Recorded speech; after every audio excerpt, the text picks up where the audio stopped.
बहुत बहुत स्वागत है आपका फाइनल ट्रेड में। नमस्कार, मैं हूं दीपांशु भंडारी और हफ्ते का है आखिरी दिन। नई वीकली एक्सपायरी हुई है शुरू और बाजार में आप वॉलेटिलिटी बढ़ते हुए देख रहे हैं। अच्छी बात यह है कि जो कोरोना की पैनिक बिकवाली आई थी पिछले फ्राइडे को, 500 पॉइंट्स की बाजार में गिरावट थी, वो इस हफ्ते बाजार ने रिकवर कर ली और रिकवर करने के बाद ऊपरी स्तरों से अब बाजार में मुनाफा वसूली भी आती हुई दिखी है।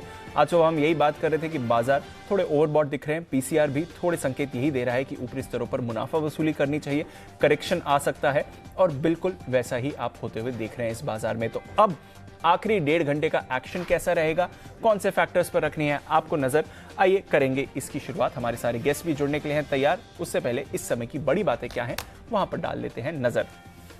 दिन के निचले स्तरों पर है बाजार। वैसे 100 अंकों की ही गिरावट है, कुछ ऐसी भारी गिरावट नहीं है, पर दिन की ऊंचाई से देखेंगे तो करीब आपको थोड़ी ज्यादा गिरावट आती हुई दिखेगी। 17,300 पर निफ्टी सपोर्ट लेने की कोशिश करते हुए।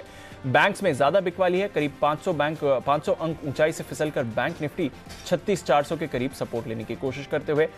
Finance, FMCG, pharma, infra, auto, यहां पर है सबसे ज्यादा दबाव। आधे से 0.5% की गिरावट इन सेक्टर्स में आती हुई दिख रही है। वहीं mid caps, small caps, real estate, metals, यहां पर आप थोड़ी खरीदारी देख रहे हैं। 1/4 से 1% की तेजी।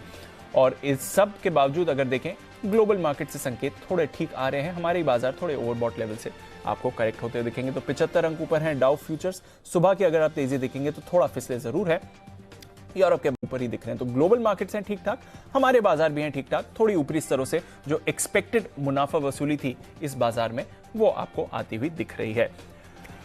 आइए एक बार बाजार के एक्शन पर डालते हैं नजर और फिर आपको बताएंगे आज के खबरों वाले शेयर्स और ट्रिगर्स भी।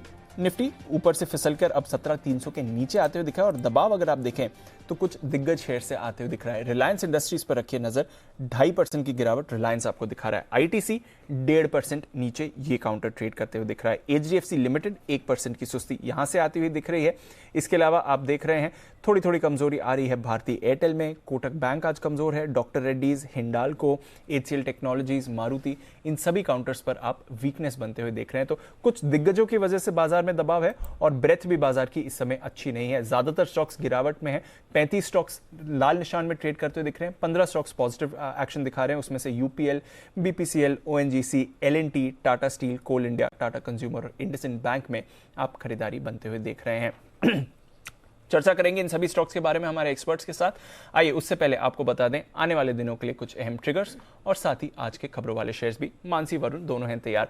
मानसी बताएं कौन से ट्रिगर्स पर रखनी है? दीपांशु, टेगा इंडस्ट्रीज का आईपीओ आज बंद हो जाएगा। 443 से 453 इसका प्राइस बैंड है।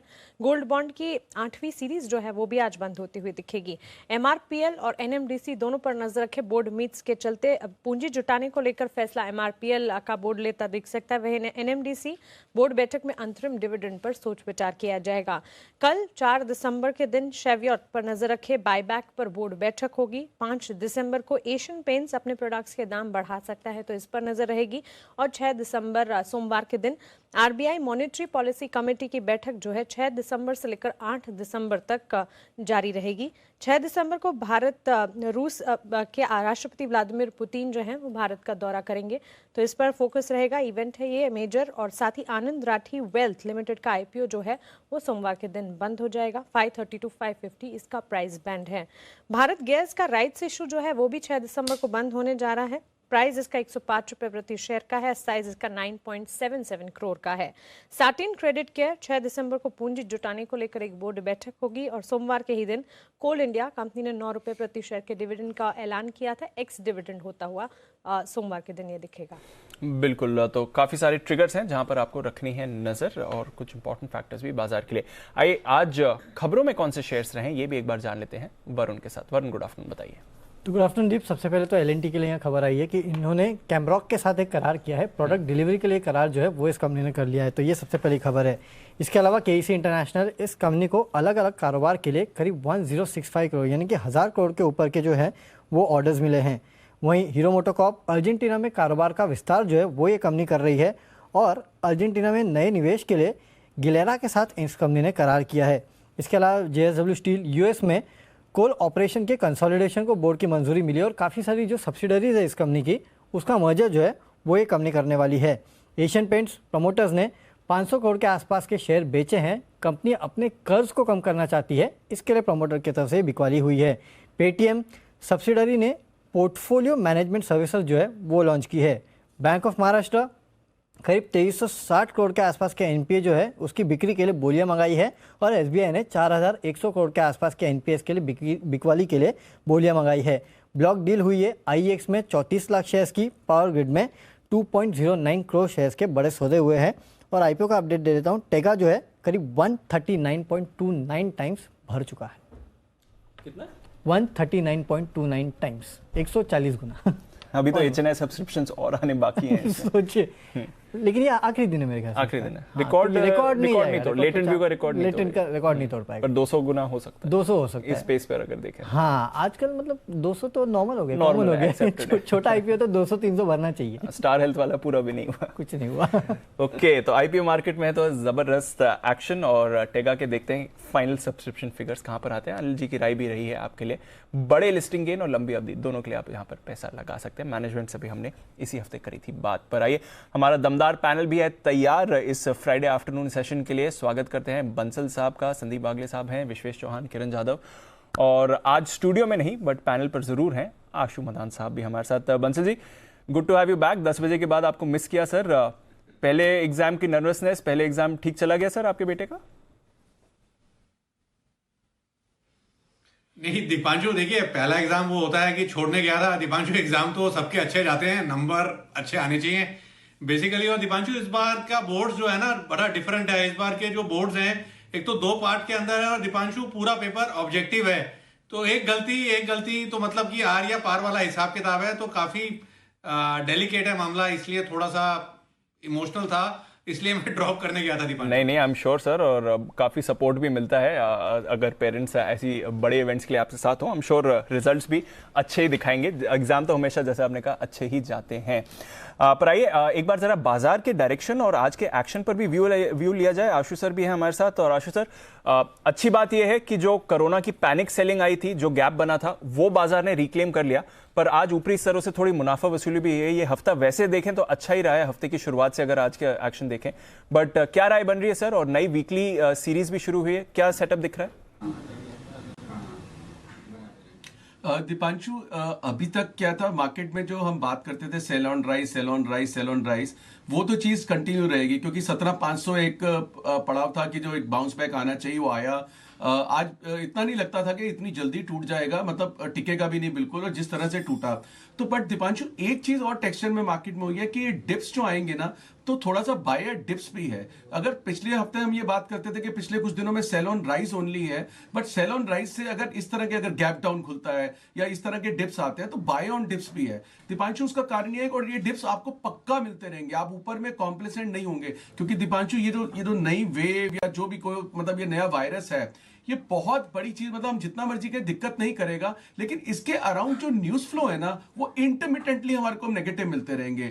आपको कभी इंडिया में 2 केस आ गए, कभी यूएस में 2 केस आ गए, कभी किसी का कमेंट आ गया, कभी किसी कंट्री ने कोई एक्शन ले लिया, पता चले सिंगापुर ने ट्रैवल बैन कर दिया या कुछ और कर दिया। तो ये सारी चीजें जब आएंगी ना, तो एक पैनिक रिएक्शन आएगा मार्केट में। वो टेम्परेरी होगा, वो कितना होगा, कहां तक जाएगा ही नहीं पता। तो आपको डिप्स भी मिलते रहेंगे, बट वो वाले डिप्स दीपांशु जो अभी टेक्सचर ऑफ द मार्केट है, लेने भी चाहिए। तो आई थिंक ये दोनों तरफ का मार्केट है, ट्रेडिंग मार्केट है। इन्वेस्टर के लिए दीपांशु मैं अभी भी बहुत कन्विंस नहीं हूं कि लेके बैठ जाए कोई, क्योंकि all said and done Deepanshu, it is not just virus or it is not just overall, मतलब there is something called valuation. मतलब 17,500 18,000 जो हम बात करते हैं, और बैंकिंग में दीपांशु मैं बार बार बोलता हूं, मैं 10वीं बार बोल रहा हूं, और अभी तक तो राइट प्रूव हो रहा हूं। फिर वही वो घड़ी वाली बात कि एक दिन तो टाइम दिखाएगी। मैं बैंकिंग में बिल्कुल भी बुलिश नहीं हूं। बैंकिंग तो अभी भी सेल आउट राइज है, और शायद नीचे डिप्स में ना भी ले तो कोई फर्क नहीं पड़ेगा, बट बाकी निफ्टी और बहुत सारे स्टॉक्स बाय ऑन डिप्स भी होते जा रहे हैं। तो दोनों तरफ का मार्केट है दीपांशु, ट्रेड करना पड़ेगा। मुझे नहीं लगता कि 16,900 जो पिछला लो या 16,900 टूटना चाहिए या टूटेगा, और 17,500-600 से ऊपर का भी मार्केट नहीं लग रहा। तो with in this band there is a great opportunity for smart traders to trade. बिल्कुल, तो बैंड में ट्रेड करें, वॉलेटिलिटी को अपना दोस्त बनाएं। दीपांशु, स्प्रेड भी है। जी आशु सर। दीपांशु, स्प्रेड भी और कॉल भी है, जब आप कहेंगे तो मैं दे दूंगा। अच्छा आशु सर, आप बोल रहे हैं कि नीचे मौके भी मिलेंगे थोड़ी, आज कमेंट्री दोनों तरफ की है, तो आज ज्यादा बुल स्प्रेड होंगे सर या आज ज्यादा बेयर स्प्रेड होने वाले हैं? नहीं, देखिए दीपांशु, 150 पॉइंट घटने के बाद तो बुल स्प्रेड ही दूंगा, तो आई थिंक अभी जो है मुझे लगता है कि बुल स्प्रेड है और वो अभी अच्छे रेट पे इसलिए बन जाएगा दीपांशु, क्योंकि देखो वीकेंड है और जिस तरह का न्यूज फ्लो आता है ना, तो एक टेंडेंसी होती है कि मार्केट नीचे बंद होती है क्योंकि डर के मारे कोई लेके नहीं जाता। तो आई थिंक स्प्रेड से लेके जाना चाहिए। एक बुल स्प्रेड है और एक कैश का स्टॉक है। कैश का भी स्टॉक है आशु सर की तरफ से, तो आइए कुछ बेहतरीन कॉल्स भी देंगे आशु सर। और आशु सर अभी आता हूं थोड़ी देर में आपके पास, आपसे स्प्रेड भी लेंगे और आपकी कॉल्स भी थोड़ी देर में लेंगे।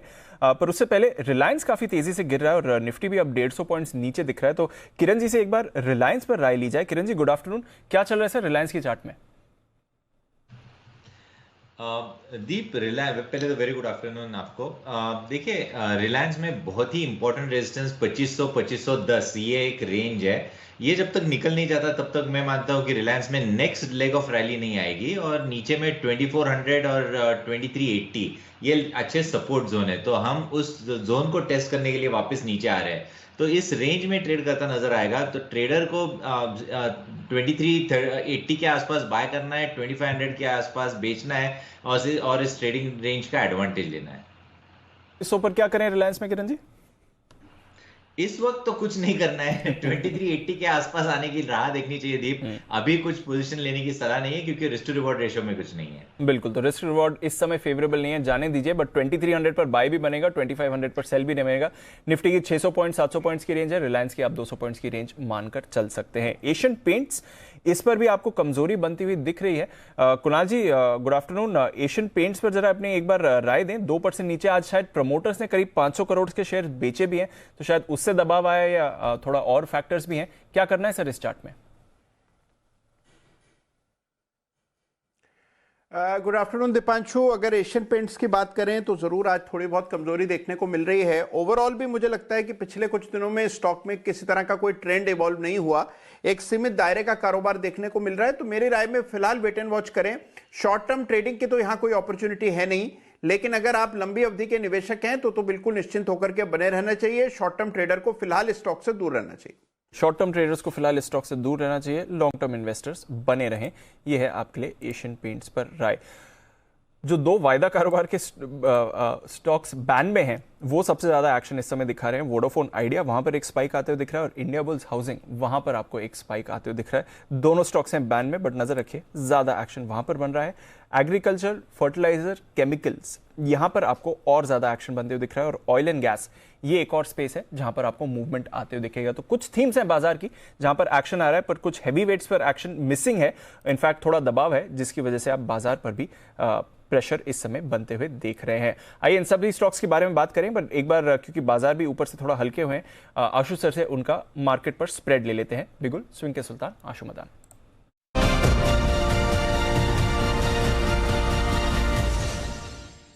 बताएं सर। दीपांशु, मेरे दो स्प्रेड हैं, जैसे कल भी हमने परसों भी दो स्प्रेड दिए थे, तो इस मार्केट में दोनों इंटरेस्टिंग स्प्रेड्स हैं। दीपांशु, पहला स्प्रेड है 17,200 की एक पुट लेनी है जिसका भाव चल रहा है 120 रुपए, और 17,000 की दो पुट बेचनी है जिसका भाव चल रहा है 65 रुपए। तो दीपांशु, इस स्प्रेड में 1:2 दो बेचनी है, एक लेनी है। इस स्प्रेड में 17,200 की एक लेनी है, 17,200 की दो बेचनी है। इस स्प्रेड में दीपांशु मुझे 10 से 11 रुपए क्रेडिट मिल जाएगा, और ये सेफ है 16,800 तक। तो ये इसलिए बियर स्प्रेड इस वक्त बनाना है क्योंकि मार्केट में हम इंट्राडे आज एक डिप देख चुके हैं, और अभी भी हमारा जो लेवल चल रहा है वो 250 का चल रहा है। तो ये अगले 4 दिन का स्प्रेड है जिसमें ऑलरेडी मुझे, मैं फिर रिपीट कर रहा हूं दीपांशु, 10 से 11 रुपए क्रेडिट मिल जाएगा, और मैं 16,800 तक सेफ हूं। मुझे जो लगता है कि मेरा 16,900 17,000 का हमने लेवल बोला वो नहीं टूटना चाहिए। अगर कोई पैनिक बॉटम फिर से, मतलब फिर से डिप आता है कि ओवरनाइट इन द सेंस कि वीकेंड है, 2 दिन है, कोई ना न्यूज, क्योंकि प्रॉब्लम सारी न्यूज फ्लो की है मार्केट में। अभी कोई ऐसी दिक्कत नहीं है, प्रॉब्लम न्यूज फ्लो की है। कोई न्यूज फ्लो आता है और 100-150 पॉइंट निफ्टी होते हैं तो इस स्प्रेड में बहुत अच्छा प्रॉफिट आएगा। अदरवाइज तो मेरे को 10-11 रुपए का क्रेडिट मिल ही जाएगा, और ये 11 रुपए का क्रेडिट 30-40 रुपए में जल्दी कन्वर्ट हो जाएगा, तो हम इसको बुक कर सकते हैं। तो पहला स्प्रेड तो दीपांशु ये है।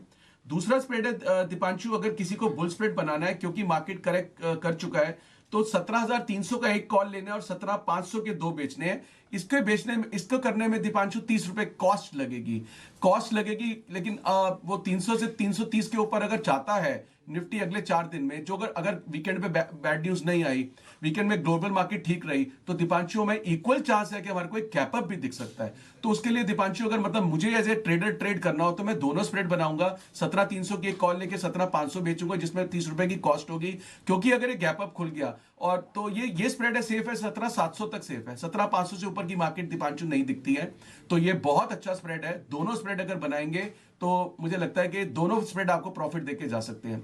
तीसरा कॉल है दीपांशु, जो भी आप बात कर रहे थे, वो कैश का स्टॉक नहीं है, वो है फ्यूचर का स्टॉक, लेकिन बैन में है, इसलिए मैंने कहा था कैश का स्टॉक है, वो है आईबुल हाउसिंग। तो आईबुल हाउसिंग की डिलीवरी उठानी है दीपांशु। आईबुल हाउसिंग में बेस्ट चीज यही है कि वो बैन में है, क्योंकि वीकर हैंड्स या जो मतलब फ्यूचर में उठा के या कम मार्जिन से काम करके या ऑप्शन के थ्रू करना चाहते हैं, मुझे लगता है कि वो बहुत अच्छी चीज है कि नहीं है। और कहीं ना कहीं मुझे लगता है कि जिस तरह का प्राइस एक्शन दिखा रहा है, स्ट्रेंथ भी है, और कोई कॉर्पोरेट एक्शन जिसकी बात चल रही है, कहीं ना कहीं वो हो सकता है अगले 4-5 दिन के अंदर। तो मुझे लगता है कि आईबुल हाउसिंग कैश में डिलीवरी उठानी चाहिए, और मुझे लगता है 15 रुपए का स्टॉप लॉस रखना चाहिए, ज्यादा नहीं। और वैसे तो ये स्टॉप लॉस कई बार करवा चुका है, लेकिन वापस इस चीज में है कि अगर इसने 6 बार स्टॉप लॉस कराया तो ये 8 बार ऊपर भी आया है, तो आई थिंक बहुत अच्छी प्राइस पे है अभी। और जिस तरह का मार्केट है, अगर इसमें बाइंग करनी चाहिए। और इसकी स्ट्रेंथ इस वक्त यही है क्योंकि हम डिलीवरी उठा रहे हैं, फ्यूचर में नहीं ले रहे हैं, क्योंकि फ्यूचर में बैन है। बिल्कुल, वायदा कारोबार के बैन में है, पर डिलीवरी लेकर खरीद कर जाइए। इंडिया बुल्स हाउसिंग कुछ ना कुछ तो चल ही रहा है, काफी खबरें भी आई हैं, देखते हैं क्या होता है इस काउंटर में। पर आइए, किरण जी ने एक स्टॉक आइडेंटिफाई करा है, बिगुल उनके लिए किरण का कमाल।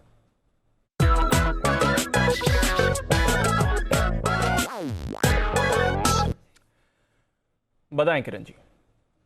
दीप, आज आशु जी है शो में, और एक बड़ा एक्सीडेंट बैंकिंग स्टॉक में देखने को मिल रहा है। बहुत ही बड़ा ब्रेकआउट है। मैं ऑप्शन की स्ट्रेटेजी के जरिए ये कॉल देना चाहूंगा, पर ये मेरी स्ट्रेटेजी पूरी सुन लेनी चाहिए। कोटक बैंक को एग्रेसिवली बेचने की सलाह है। मेरा टारगेट 1800 है अगले 10 दिनों के लिए, 1800, यानी इधर से 120 रुपए की फॉल कैजुअली आपको देखने को मिलेगी। ये जो चार्ट पैटर्न है, इसको हम हेड एंड शोल्डर कहते हैं, और जो इंपॉर्टेंट सपोर्ट लाइन तोड़ी है, बहुत इंपॉर्टेंट सपोर्ट टूट गई है। तो ऑप्शन के जरिए ये ट्रेड लेना चाहिए आपको।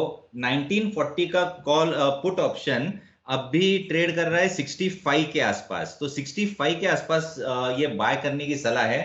आपका स्टॉप लॉस रहेगा 45, यानी 20 रुपए का रिस्क है, और रिवॉर्ड्स अगले 10 दिनों में आपको 160 के देखने को मिल जाने चाहिए, यानी टारगेट्स आपको 160 के देखने को मिल जाने चाहिए। रिस्क टू रिवॉर्ड रेशो के हिसाब से 20 रुपए का रिस्क है और लगभग 110 रुपए का रिवॉर्ड है।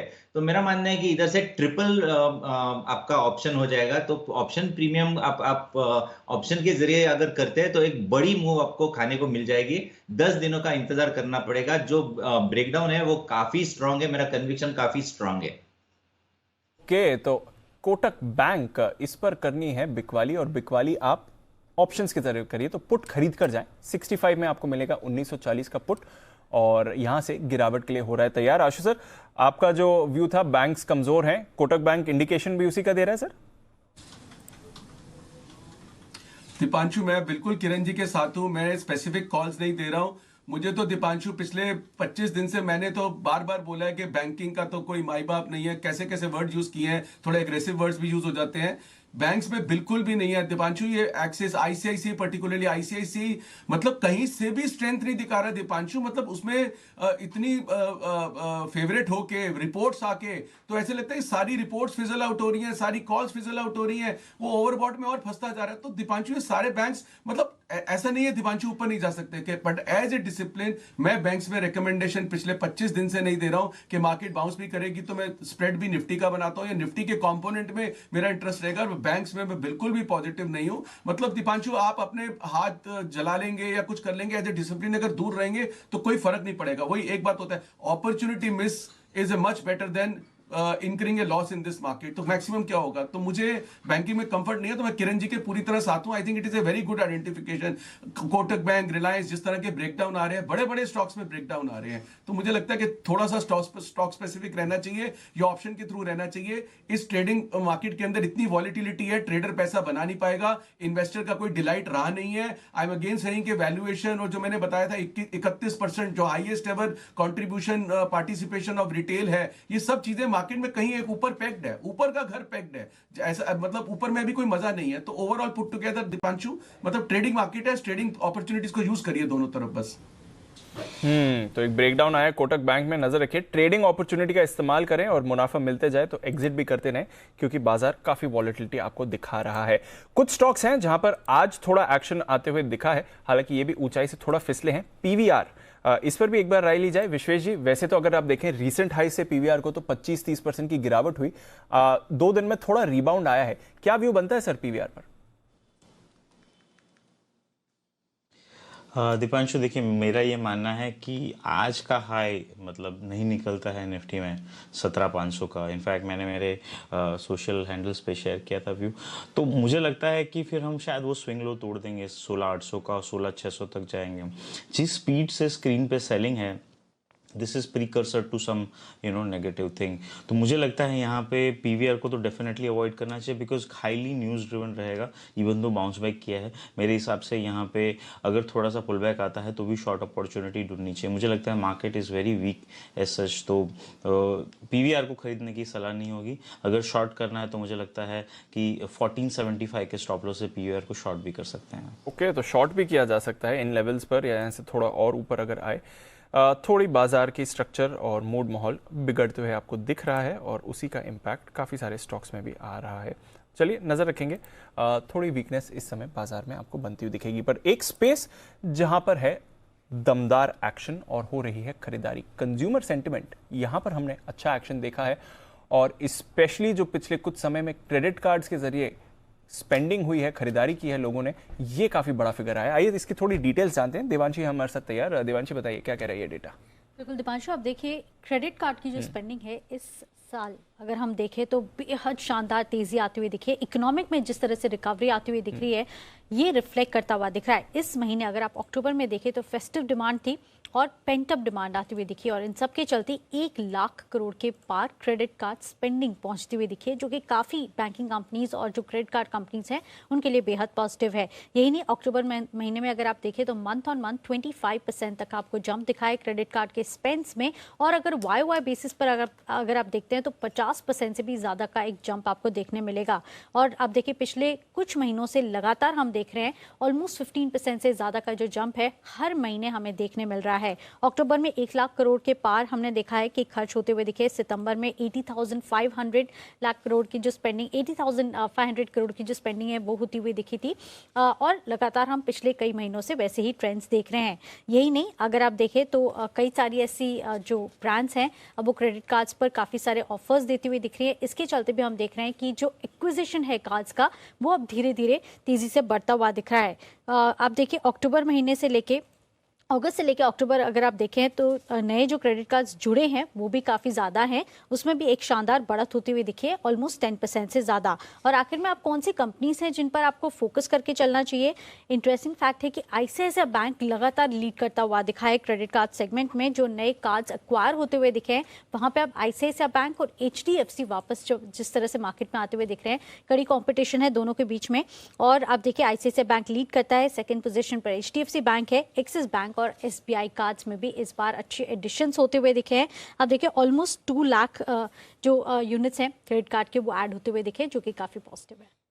HDFC बैंक पर रोक लगी थी, उसका भी फायदा, उसका अब फायदा, क्योंकि आप देखिए जब हम बात कर रहे थे रिजल्ट सीजन में तो मैनेजमेंट का ये कहना था कि उनके पास ऑलरेडी बहुत सारी क्वेरीज थी जो कि HDFC के ही कस्टमर्स थे, और अब वो धीरे धीरे हम देख रहे थे स्विच कर रहे थे, लेकिन अब हम धीरे धीरे देख रहे हैं कि वो ICICI bank versus HDFC bank जिस तरह से होता हुआ दिख रहा है वो काफी शानदार। और आईसीआईसीआई बैंक ने लीड ली है इस बार लीड ली। ओके, जबरदस्त एक्शन है। ऑफ कोर्स आईसीआईसीआई बैंक पर इस समय व्यू या फिर ज्यादातर बैंक्स पर हमारे पैनलिस्ट का व्यू इस समय तो पॉजिटिव नहीं है, but with in that individual opportunities आपको हर जगह मिल रही हैं। एक राय जरा SBI कार्ड से भी ले लें, क्योंकि सिर्फ कार्ड्स की बात करें तो प्योर प्ले लिस्टेड प्लेयर फिलहाल तो यही है। वागले साहब, SBI कार्ड्स आज सुबह भी इस पर एक अच्छी ब्रोकरेज रिपोर्ट भी आई थी, हालांकि ये भी इस पूरे साल रेंज बाउंड ही रहा है। फिलहाल 1000 के करीब कोई राय SBI कार्ड्स पर?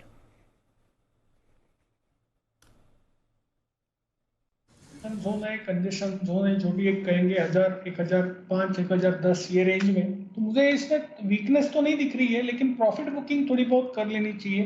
और अगर मार्केट का व्यू बेरिश है या हल्का सा करेक्टिव है तो ये डेफिनेटली 930 940 तक आ सकता है। तो यहाँ पर लॉन्ग करने का कोई मतलब नहीं है। 1020 1030 के पार निकलेगा तो फिर मैं 1100 की बात करूंगा, जो फिलहाल नहीं दिख रहा है। तो ये फिलहाल नहीं दिख रहा है। नजर रखिए SBI कार्ड्स आपके लिए थोड़ा एक्शन है, बट रेंज में ही है, तो रेंज में ही रहने वाला है, कुछ ज़्यादा मूव वहाँ पर नहीं है एक्सपेक्टेड। आइए कुछ कैश मार्केट के स्टॉक्स पर डालें नज़र, क्योंकि ब्रॉडर मार्केट में थोड़ा एक्शन ज़रूर है। इंडेक्स लेवल पर आप कमजोरी देख रहे हैं। और बंसल जी, एक स्टॉक जो आपको और कुणाल जी को पसंद भी आया है, स्टरलाइट टेक। आज इसमें एक अच्छी मूव आई है सर, करीब 3-3.5% ऊपर। बाकी भी टेलीकॉम से जुड़े स्टॉक्स में आज एक्शन दिखा है। स्टरलाइट टेक पर कोई राय आपकी? देखिए दिपांशु, स्टरलाइट टेक को देखें तो पिछले ये 5 दिनों के हाइस के ऊपर स्टॉक निकला है। एक ब्रेकआउट देखने को मिल रहा है हमको 280 के ऊपर, और एक पॉजिटिव क्रॉसओवर भी है। टेक्निकली 277 277 का एक स्टॉप लॉस बैठता है। इस स्टॉप लॉस के साथ स्टॉक ना सिर्फ होल्ड है, फ्रेश खरीदारी का भी कैंडिडेट है, और पहला टारगेट बैठता है ऊपर में 289 से लेकर 294 का जोन। ओके, तो 289 से 294 का लेवल आपके लिए बैठता है इस पर। नजर रखिए जहां तक स्टरलाइट टेक का सवाल है। कुणाल जी, एक रिसेंटली लिस्टेड कंपनी की मैं बात करूंगा, क्योंकि ये फिर से एक्शन में आती हुई दिख रही है, और वो है सोना BLW। लिस्टिंग से अच्छा मूव रहा है, थोड़ा फिर कंसोलिडेशन हुआ, अब वापस एक्शन में आ रही है। फिलहाल डेज लो पर है, बट सोना BLW पर क्या राय बनेगी? क्योंकि इस पिछले 5-6 दिनों का ट्रेंड देखें तो काफी मजबूत रहा है ये। देखिए, लिमिटेड चार्ट है दीपांशु, लेकिन चार्ट है बड़ा दमदार। अगर आप इसको देखें तो ये स्टॉक लगातार आउट परफॉर्म कर रहा है, और एक कंजेशन 800 रुपए के आसपास जरूर है, और उन्हीं लेवल से टकराकर आज ये नीचे भी आया। लेकिन 800 का लेवल जैसे ये स्टॉक निकालेगा, और हो सकता है 800 पार करने में थोड़ी मशक्कत करनी पड़े, लेकिन 800 के ऊपर ब्रेकआउट होगा तो मुझे लगता है फिर ये 4 डिजिट्स में ट्रेड करने के लिए तैयार हो जाएगा। तो स्टॉक पर बिल्कुल नजर रखनी चाहिए। 800 के ऊपर नई खरीदारी करें, पहले की खरीद है तो बिल्कुल होल्ड करें। 720 पर एक स्टॉप लॉस रख लें। ओके, तो 720 पर एक स्टॉप लॉस रख के चलें। ये है आपके लिए सोना BLW।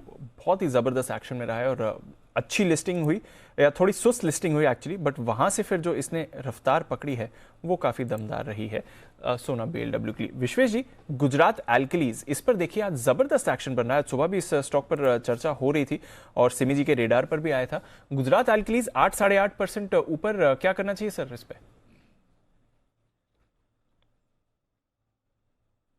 इनफैक्ट मुझे बहुत अच्छे से याद है, 3 से 4 बार रिकमेंड किया था 370, देन 400, देन 450, और हमारे जो टारगेट थे वो यही 750 800 के आसपास के थे। तो मुझे लगता है, देखिए दीपांशु, स्टॉक काफ़ी अच्छा करेक्ट हो गया है। ऑलमोस्ट 842, अगर आप देखेंगे तो 580 के लेवल आए हैं। तो मेरे हिसाब से जो सिमी जी ने आज मॉर्निंग में कॉल दिया है वो बेहतरीन कॉल है। Reason Bing is that correction के बाद अब स्टॉक वापस मूव होने के लिए तैयार है। तो 580 के स्टॉप लॉस से मेरे हिसाब से पोजीशन होल्ड करनी चाहिए। अपसाइड में 720 760 तक के आप टारगेट एक्सपेक्ट कर सकते हो। Structure from a medium term perspective better है, लेकिन शॉर्ट टर्म ट्रेडिंग मेरे हिसाब से अवॉइड करनी चाहिए, बिकॉज मार्केट थोड़ा सा वॉलेटाइल है।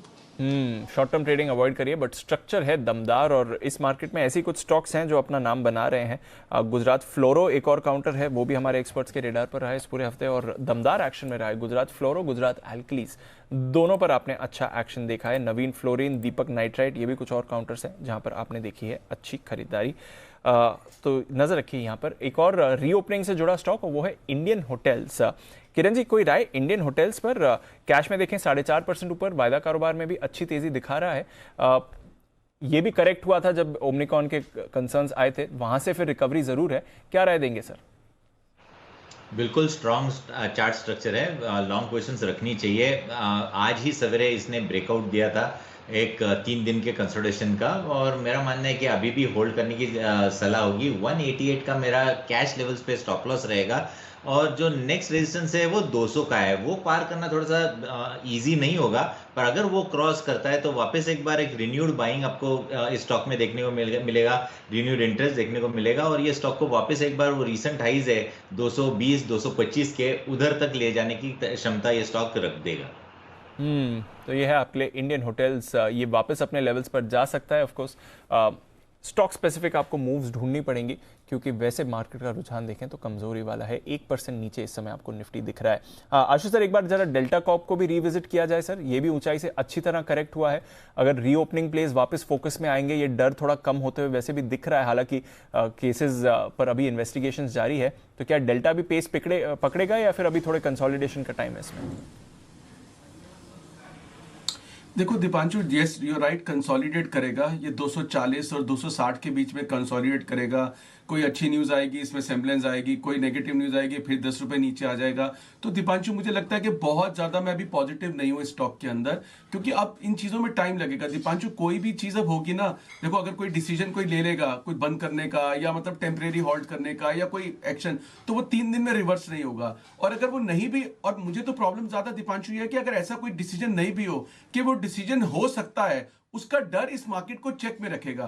तो मैं एक नॉर्मल ट्रेडर से बोल रहा हूं कि अगर 4 दिन, 5 दिन, 7 दिन, 10 दिन, 3 दिन काम नहीं करेंगे तो कुछ मिस नहीं हो जाएगा, क्योंकि ये वाली वॉलिटिलिटी किसी के हाथ में ढंग से आएगी नहीं, क्योंकि आप और मैं इसको एनालाइज नहीं कर सकते। 2 केस पे कुछ रिएक्ट करेंगे, 200 केस पे कुछ रिएक्ट करेंगे, एक स्टेटमेंट पे कुछ रिएक्ट करेंगे, दूसरी पे कुछ रिएक्ट करेंगे। सो आई थिंक बेटर इज के स्टे अवे, नहीं करना तो आई थिंक फिर, क्योंकि आप इस मार्केट से दूर नहीं रह सकते। अगर आप कुछ करेंगे तो हर घंटा भाव देखेंगे, ये नहीं देखेंगे कि मैं 240 पे डेल्टा कॉर्प लेके 3 महीने बाद देखूंगा, वो पॉसिबल नहीं होता। तो I think that is the concern. But अब ये बढ़ सकता है, नहीं बढ़ सकता, मुझे कोरोना का या वायरस का डर नहीं है, रिएक्शंस के डर है कि कौन किस में, अगर कोई होता है ना, somebody tries to be more loyal than the king, कि मैं इस बार ज्यादा ध्यान रखता हूं, जैसे महाराष्ट्र सरकार ने लिया फिर वापस लिया, इस तरह के नी जर्क रिएक्शन ज्यादा परेशान कर सकते हैं मार्केट को instead of anything else.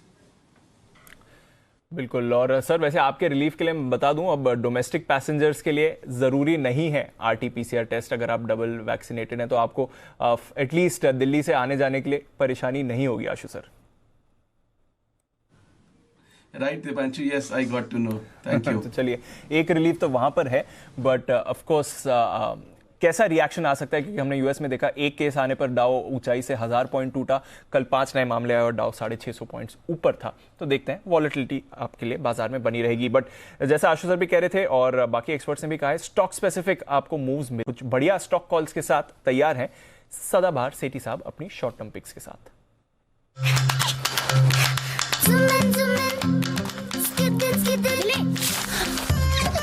Ebix cash हर खुशी के लिए काफी है।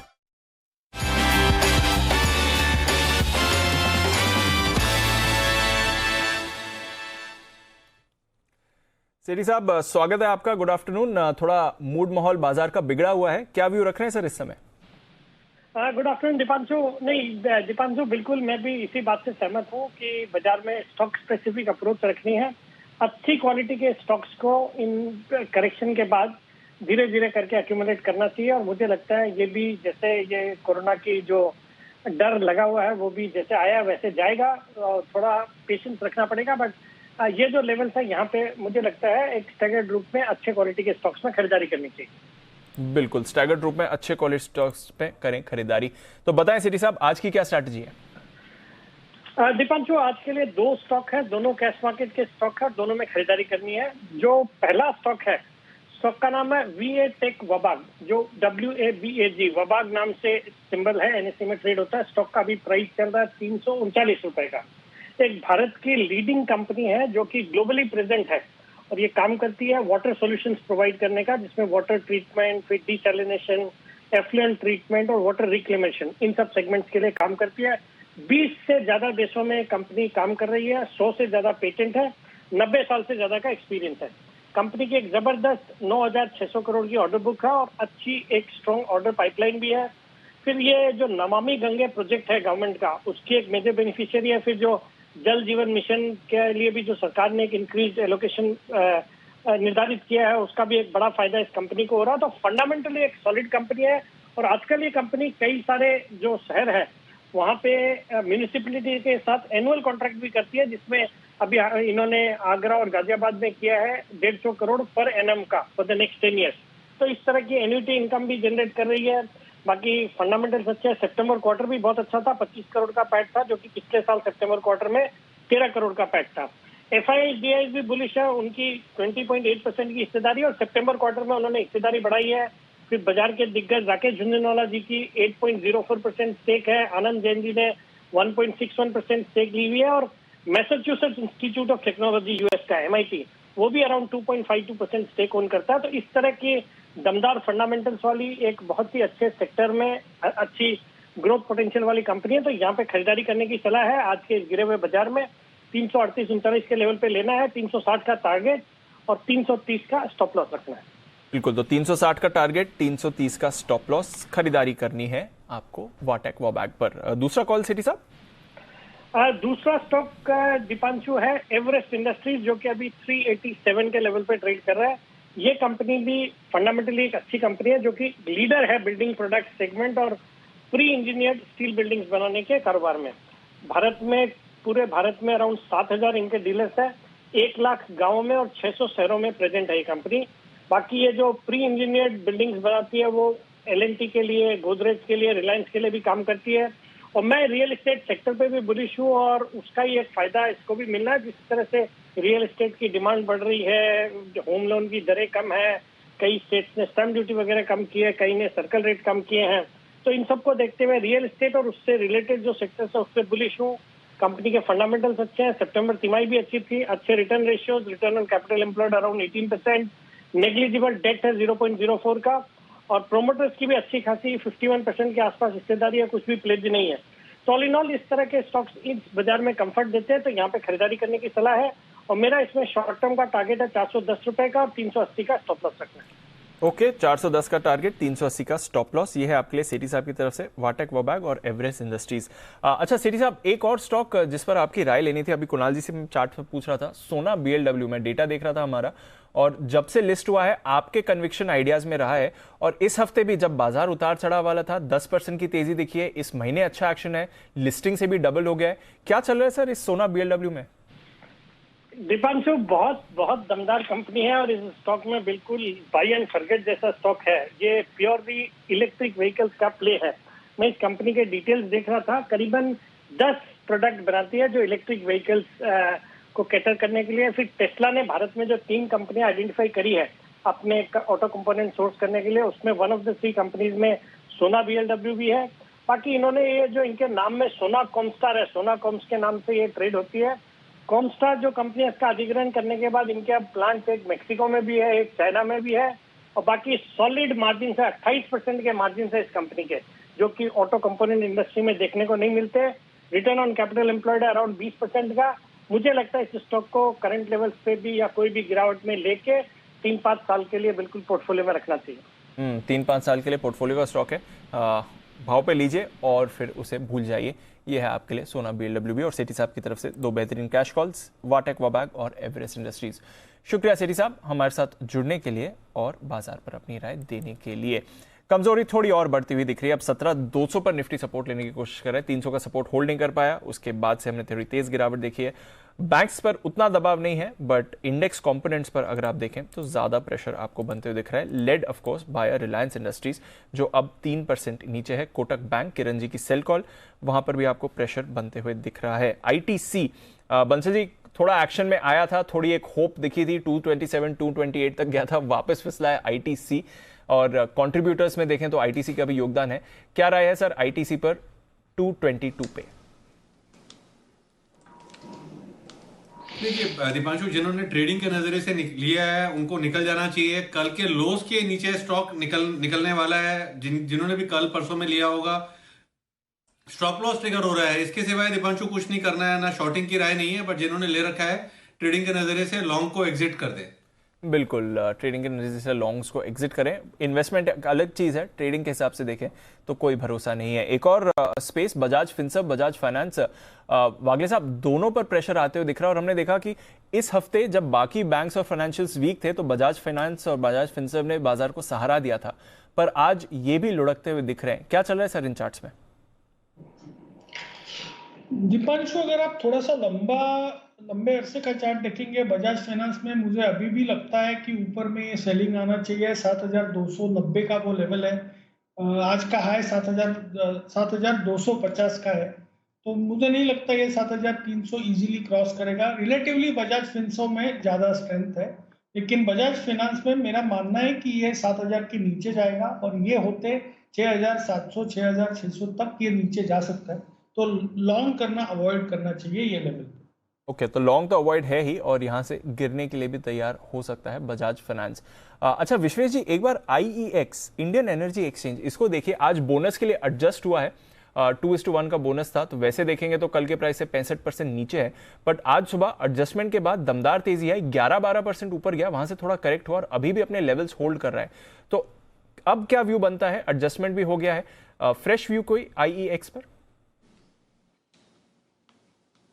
देखिए दीपांशु, एक चीज़ समझनी होगी कि ये सब जो स्टॉक चले थे वो एक sharp profit booking already witness कर चुके हैं, और जिस हिसाब से ये नीचे आए हैं इनमें हैवी वॉल्यूम से बिकवाली हुई। तो मुझे लगता है कि while there is a good demand and quality stock है और प्ले है पावर ट्रेडिंग एक्सचेंज और वो सब का, तो मेरे हिसाब से डाउन साइड लिमिट हो जाती है, बट सो इज़ अपसाइड। मुझे लगता है कि इन अ वेरी नियर टर्म, मतलब आगे 2-3 वीक तक 285 और 230 की रेंज में ट्रेड करेगा। आज भी देखिए आप 280 के आसपास से ही प्रॉफिट बिकिंग आई, और वो इसीलिए क्योंकि जब इसका टॉप बना था 19 अक्टूबर को तो हाईएस्ट ट्रेडिंग वॉल्यूम हुआ था 18 करोड़ के आसपास, और हमने जहां से सेलिंग देखी थी वो समवेयर अराउंड 285 है। तो मुझे लगता है 285-230 की रेंज में रहेगा फिलहाल के लिए। Lower end of the range पे एक्यूमुलेट करना would be a better idea. Okay, तो ये है आपके लिए। अब नए लेवल्स के हिसाब से नए जोन में आपको IEX दिखेगा, पुराने लेवल्स भूल जाइए। 2:1 का जो इनका बोनस था उसके एडजस्टमेंट के बाद आज 6% ऊपर ये काउंटर ट्रेड कर रहा है। एक और स्पेस जहां पर डालनी है नजर, FMCG स्टॉक्स, कंज्यूमर स्टॉक्स आज थोड़े कमजोर होते हुए दिख रहे हैं। ITC, HUL, नेस्ले, मैरिको सभी पर आपको दबाव बनते हुए दिखा है। कोई पर्टिकुलर रीजन है कि यहाँ पर आज दबाव है या फिर मार्केट के मूड माहौल के साथ ही नीचे? आइए जानते हैं इसके बारे में, थोड़ी और डिटेल्स हैं वरुण के पास। वरुण बताइए क्या चल रहा है FMCG में? देखिए जी, अगर वैसे देखेंगे ना तो दिवाली के बाद मतलब ऐसे माना जा रहा था कि शायद सेल्स जो है बढ़ेंगी, लेकिन सेल्स घट गई है। सेल्स घटी है, ईयर एंड ईयर जाहिर सी बातें बढ़ी है। अब क्यों माना जा रहा था कि सेल्स बढ़ेंगी? नो डाउट दिवाली था, दिवाली गई, उसके बाद काफ़ी हद तक ओपन अप हुए थे, तो लोगों ने समझा था कि पेंटअप डिमांड अभी भी जारी रहेगी, और खासकर दिसंबर और नवंबर के महीने में काफ़ी शादियां थी, तो इसके लिए लोग मान के चल रहे थे कि कंज्यूमर स्पेस में मांग जो है वो कम नहीं होंगी, लेकिन ऐसा हुआ नहीं है। अगर आप देखेंगे तो ओवरऑल कंज्यूमर स्पेस की जो मांग है उसमें 15 से 20% के आसपास की गिरावट आई है। अगर आप देखेंगे तो smartphones, television, refrigerator, washing machine, इनकी जो ओवरऑल मांग है उसमें करीब 15% के आसपास की गिरावट आई है। FMCG स्पेस को भी अगर आप देखेंगे तो यहाँ पे beverage, commodity, confectionery, home care, personal care, package food, सब जगह गिरावट देखने मिली है। इनफैक्ट करीब 14 से 15% के आसपास की गिरावट जो है FMCG स्पेस में भी देखने मिली है। नो डाउट दिवाली के बाद वैसे तो माना जाता है कि कहीं ना कहीं थोड़ी बहुत कमी आएगी, लेकिन इस बार इस तक की मांग जो थी वो शायद नहीं थी। हुआ क्या है, तो जो रिटेलर्स है वो अब अपने जो नए ऑर्डर्स है वो नहीं ले रहे हैं, और कहीं ना कहीं जो उनकी पुरानी इन्वेंट्री थी उसको लिक्विडेट करने में लगे हैं, और इसके लिए भी आप देख रहे हैं कि जो कंपनीज के पास मांग है वो थोड़ी ठंडी पड़ी है। नो डाउट साल दर साल अगर आप देखेंगे तो मांग में अच्छी खासी बढ़ोतरी हुई है। FMCG बास्केट जो है उसमें 10% के आसपास की ग्रोथ हुई है, और साल दर साल एक चीज़ अच्छी हो रही है, और वो ये है कि जो अनब्रांडेड से ब्रांडेड का शिफ्ट है ना वो काफ़ी बेहतर रहा है, और वो भी रूरल इकोनॉमी में जो अनब्रांडेड से ब्रांडेड का शिफ्ट है ना वो काफ़ी बेहतर रहा है। इस तक की रिपोर्ट्स निकल के आ रही है। साल दर साल में पैकेज फूड्स में 32%, और पैकेज के बाद बेवरेज और कमोडिटी स्पेस जो है वहाँ पे थोड़ी ईयर एंड ईयर बेसिस पे ग्रोथ देखने मिली है, लेकिन मंथ ऑन मंथ दिक्कतें थोड़ी ज़्यादा देखने मिल रही है, जिसका शायद अनुमान किसी ने नहीं लगाया था। तो आगे का आउटलुक भी ऐसे ही रहेगा या सुस्ती का रुझान रहेगा या फिर ठीक हो जाना चाहिए? दीप, अब वो बात यही है ना कि सबने सोचा था कि एक बहुत बड़ी डिमांड आएगी शादियों से, वो 25 लाख शादी जिसकी बातें की जा रही थी, लेकिन वो उतनी बड़ी नहीं आई जितना एंटिसिपेशन था। इसके लोगों ने क्या किया था, दिवाली के टाइम पे काफी भर भर के रख लिया था। अब आपका उतना बिका नहीं, तो अब आप इन्वेंट्री को लिक्विडेट कर रहे हैं और नए ऑर्डर्स दे नहीं रहे कंपनियों को, ये हो वही प्रॉब्लम आ रही है। बिल्कुल, और हम देख भी रहे हैं थोड़ा कंजम्पशन स्पेस में दबाव बना हुआ है, दोनों तरफ का एक्शन है, बट गिरावट यहाँ पर है इस समय। बाजार में भी थोड़ी गिरावट आपको बढ़ती हुई दिख रही है। अब 17,200 के एग्जैक्ट लेवल पर निफ्टी आपको आते हुए दिख रहा है। देखते हैं इन लेवल्स पर बाजार सपोर्ट ले पाते हैं कि नहीं, बट कमजोरी का रुझान इस समय बना हुआ है। आइए एक स्पेशल पिक ली जाए राकेश जी, कुणाल जी से।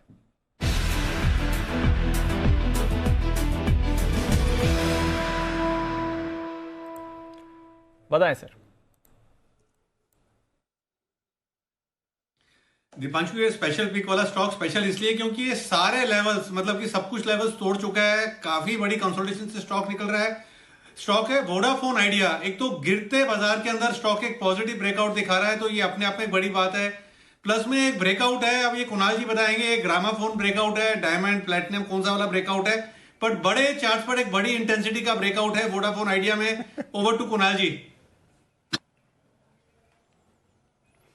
देखिए दीपांशु, 2019 के बाद यानी कि 3 सालों के बाद ये लेवल्स ब्रेक हो रहे हैं वीकली चार्ट पर। और याद रखिए कि आज शुक्रवार है, वीकली क्लोज आता हुआ दिख रहा है और मैंने और राकेश जी ने बहुत सब्र रखा, वीकली क्लोज का इंतजार किया और अब इसमें वीकली क्लोज पर एक ब्रेकआउट आता हुआ नजर आ रहा है। तो वोडाफोन आइडिया में आपको एक जबरदस्त तेजी देखने को मिलेगी। इन स्तरों पर हमारी खरीदारी की राय है, खरीदना है स्टॉप लॉस रखें 13 रुपए पर, यानी कि आपको 85 पैसे नीचे एक स्टॉप लॉस रखना है, 13 रुपए के आसपास स्टॉप लॉस रखें और टारगेट होगा 15 रुपए का। 15 रुपीज का पहला टारगेट है और इसके परे भी जाने की पूरी संभावना है। 16.5-17 के भी लेवल्स आएंगे, लेकिन 15 के टारगेट के लिए बाय करें वोडाफोन आइडिया। और मैं चाहूंगा कि इस पर आशु जी की भी एक टिप्पणी ले लें। आशु जी का इसको आशीर्वाद है या नहीं, ये पता कर लें। Ashu ji, over to you sir. Support है वोडाफोन आइडिया पर?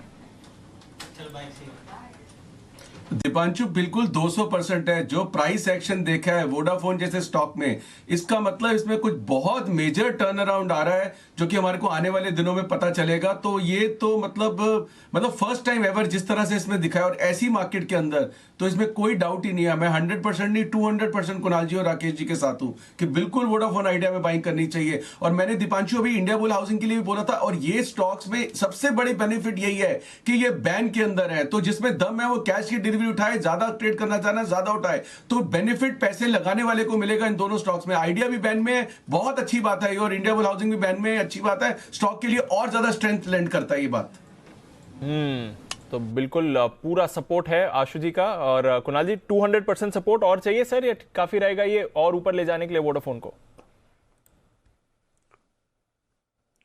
देखिए दीपांशु, आशु जी का तो 50% सपोर्ट भी बहुत होता है, 200% तो बहुत ज्यादा है। बिल्कुल, तो पूरा समर्थन है आशु जी का और राकेश जी, कुणाल जी का तो भरोसा रहा ही है वोडाफोन आइडिया में। कुछ तो इंटरेस्टिंग चल ही रहा है क्योंकि अपने 52 वीक हाई पर भी आए, जैसे कहा ऑन अ क्लोजिंग बेसिस तो हम देख ही रहे हैं कि स्टॉक 3 साल की ऊंचाई पर है। बट इसके अलावा भी अगर आप देखें तो 1385 जो आज सुबह हम एनालिसिस से भी बात कर रहे थे, इस स्टॉक का रीसेंट 52 वीक हाई था और लंबे समय बाद इस लेवल को क्रॉस किया, बल्कि लंबे समय बाद जो 14 का लेवल है वो भी वोडाफोन आइडिया ने क्रॉस किया। एक बार जरा इस हफ्ते की चार्ट भी हम वोडाफोन आइडिया की पुल अप करते हैं क्योंकि इस हफ्ते काफी बड़ा एक्शन आपने इस काउंटर पे आते हुए देखा है। तो कुछ ना कुछ तो डेवलपमेंट्स हो ही रहे हैं जहां तक वोडाफोन आइडिया का सवाल है और जबरदस्त गेंस ये काउंटर आपको दिखाते हुए। करीब 20% की तेजी सिर्फ और सिर्फ इसी हफ्ते आई है, बल्कि पिछले 2 दिनों में ही आपने इस पर आती हुई दिखी है। तो जबरदस्त एक्शन है बाजार में और of course stock specific action है क्योंकि अगर आप इंडेक्स देखेंगे तो आपको गिरावट ही दिखेगी। अब 17,200 के नीचे जो निफ्टी है और 400 पॉइंट्स का कट बैंक निफ्टी पर है, वो भारी गिरावट दिखा रहा है। तो कॉन्ट्रास्ट है, स्टॉक स्पेसिफिक एक्शन ज्यादा है इस बाजार में और इंडेक्स लेवल पर आप जाएंगे तो आपको कमजोरी ही कमजोरी आती हुई दिखेगी। कुछ और स्टॉक्स जहां पर आपको वीकनेस बनती हुई दिख रही है, गुजरात गैस, जरा एक बार इस काउंटर को भी पुल अप किया जाए क्योंकि अभी अभी एक फ्रेश ब्रेकडाउन गुजरात गैस में आपको आते हुए दिखा है और अच्छा मूव कर रहा था, बल्कि इस हफ्ते तो थोड़ा पॉजिटिव एक्शन भी गुजरात गैस पर बना था, बट फिर अब अपना मोमेंटम लूज करते हुए आ रहा है ये और अब आपको थोड़ी कमजोरी दिखा रहा है। तो नजर रखिए, गुजरात गैस गिरावट के साथ ट्रेड करते हुए दिख रहा है। पावर ग्रिड में एक गिरावट आती हुई दिख रही है। अपोलो हॉस्पिटल्स, इसमें एक बड़ा वाला ब्रेकडाउन आते हुए दिख रहा है। वागली साहब जरा राय दें, अपोलो हॉस्पिटल्स ऑफकोर्स तेजी भी इसमें काफी बनी थी, अब ये जो ब्रेकडाउन आया है और यहां से गिरावट दिखती है इस पे? दीपांशु, 1 से 2 दिनों के लिए, मे बी मंडे तक के लिए अगर आप बात करेंगे तो करंटली 5470 है, ये 5400 5420 तक बिल्कुल जा सकता है, बट उससे नीचे मेरा मानना नहीं है कि वहां पर एक सपोर्ट है 5400 5380, वो ब्रेक होना नहीं चाहिए, वहां से बाउंस बैक होगा। 5550 के ऊपर ट्रेड करेगा तो स्ट्रेंथ आएगी, फिर मैं 5700 की बात करूंगा। तो फिलहाल आई थिंक एक 50-70 पॉइंट यहाँ से नीचे जा सकता है। ये है आपके लिए अपोलो हॉस्पिटल्स जहां पर रखनी है नजर। पर वोडाफोन आइडिया की बात चलिए तो एक बार जरा इंडस टावर्स को भी देख लेते हैं क्योंकि वहां पर भी एक्शन आ रहा है और जब भी वोडाफोन के लिए अच्छी खबर या अच्छा एक्शन आता है तो थोड़ा सेंटिमेंटल इंपैक्ट इंडस टावर्स पर भी आता है और स्पाइक देखिए इंडस टावर्स पर आपको वैसे ही आते हुए दिखेगा। विश्वेश जी जरा एक राय दें, इंडस टावर्स के चार्ट पर सेंटिमेंटल रिएक्शन ऑफकोर्स है बट लेवल्स कौन से बनेंगे अब ये बताएं।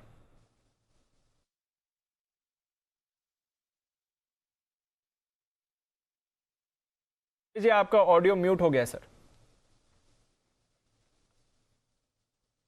दीपांशु, मैं ये कह रहा हूँ कि वोडाफोन आइडिया पे हमारा खरीदे 8 रुपए की पे खरीदारी की सलाह थी और उस वक्त 18 रुपए और 25 रुपए के टारगेट दिए थे। आज वोडाफोन आइडिया पिछले 6 क्वार्टर का अपवर्ड रेंज ब्रेकआउट कर रहा है, तो मेरे हिसाब से क्लोजिंग बेसिस पे तो बहुत ज़्यादा स्ट्रांग हो जाता है। लेकिन जहाँ तक इंडस टावर की बात है दीपांशु, मुझे इतना कोई यहाँ पे एक्साइटमेंट नहीं लग रहा है। मुझे लग रहा है कि स्टॉक साइडवेज ही है, irrespective of sectoral move stock has not perform. मेरे हिसाब से वेट एंड वॉच करना चाहिए। अगर स्टॉक 290 के ऊपर जाए तो ही खरीदारी करनी चाहिए। लेकिन अगर दीपांशु, अगर आप एक बिगोल बजाए मेरे पास एक ट्रेड है यहाँ पे। बिल्कुल विश्वेश जी, 2 मिनट दीजिए, मैं आपके पास आता हूँ आपके ट्रेड के लिए, पर उससे पहले अनिल जी हमारे साथ जुड़ गए हैं मार्केट स्ट्रैटेजी के लिए। कभी कभी खुशी के लिए कुछ ज्यादा नहीं, एक अनजान दोस्त ही काफी है। एबिक्स कैश हर खुशी के लिए काफी है।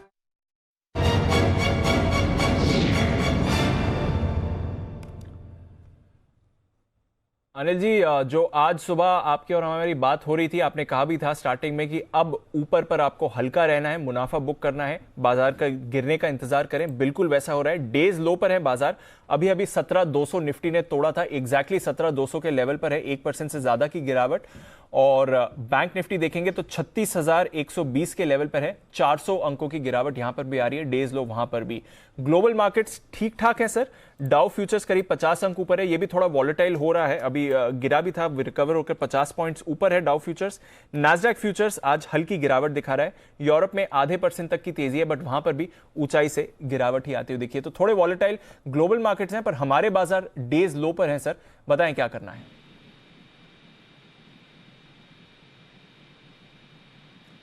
अनिल जी, आप क्या सुन पा रहे हैं मुझे सर? ओके, अनिल जी के साथ दोबारा कनेक्ट करते हैं, थोड़े ऑडियो इश्यूज आ रहे हैं, कनेक्ट करेंगे और उनकी मार्केट स्ट्रैटेजी लेंगे। पर आइए, तब तक विश्वेश जी एक कॉल देने के लिए तैयार। बिगुल विश्वेश के विशेष।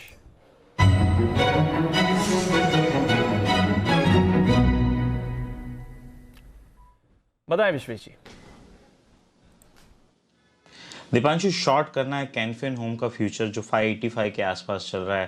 दीपांशु, ये सबसे वीक स्टॉक रहा है। अब मार्केट ने 300-400 पॉइंट का पुल बैक किया, बट ये इसलिए 4 दिन में स्टॉक बैरली 2-3% ऊपर आया था और अब स्टॉक नीचे ब्रेक डाउन कर रहा है। तो small continuation pattern and then breaking down. मुझे लगता है कैनफिन में 600 का स्टॉप रखना चाहिए और जिस हिसाब से ये स्टॉक नीचे जा रहा है, मुझे लगता है 540 और 520 ये 2 टारगेट बनेंगे। तो यहाँ पे मुझे लगता है कैनफिन होम को बेचना चाहिए। कहीं ना कहीं हमने जब लास्ट वीक डेल्टा कॉप को 280 में शॉर्ट दिया था, उसी तरह का स्ट्रक्चर है। मुझे लगता है क्विकली ब्रेकडाउन आना चाहिए कैनफिन होम में।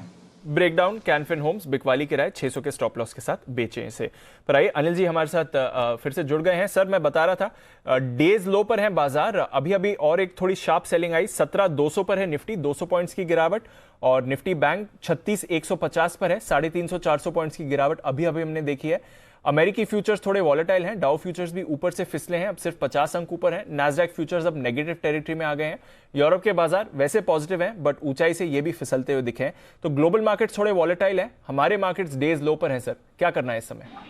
दीप, अब नीचे की तरफ खरीदारी का रुझान बनाना चाहिए, क्योंकि जो कुछ भी प्रॉफिट बुकिंग और बिकवाली होनी थी वो धीमे धीमे खत्म होगी। क्योंकि आपको याद होगा, सुबह हम यही बात कर रहे थे कि 17,500 17,600 परफेक्ट रेंज है, जहाँ पर आपको प्रॉफिट बुक करके हल्के होकर नीचे की तरफ फिर से खरीदारी के लिए जगह बनानी चाहिए 700 पॉइंट की नॉन स्टॉप रिकवरी के बाद। तो मेरा ये समझना है आज के लिए हम 17,150 17,200 की सपोर्ट रेंज में है।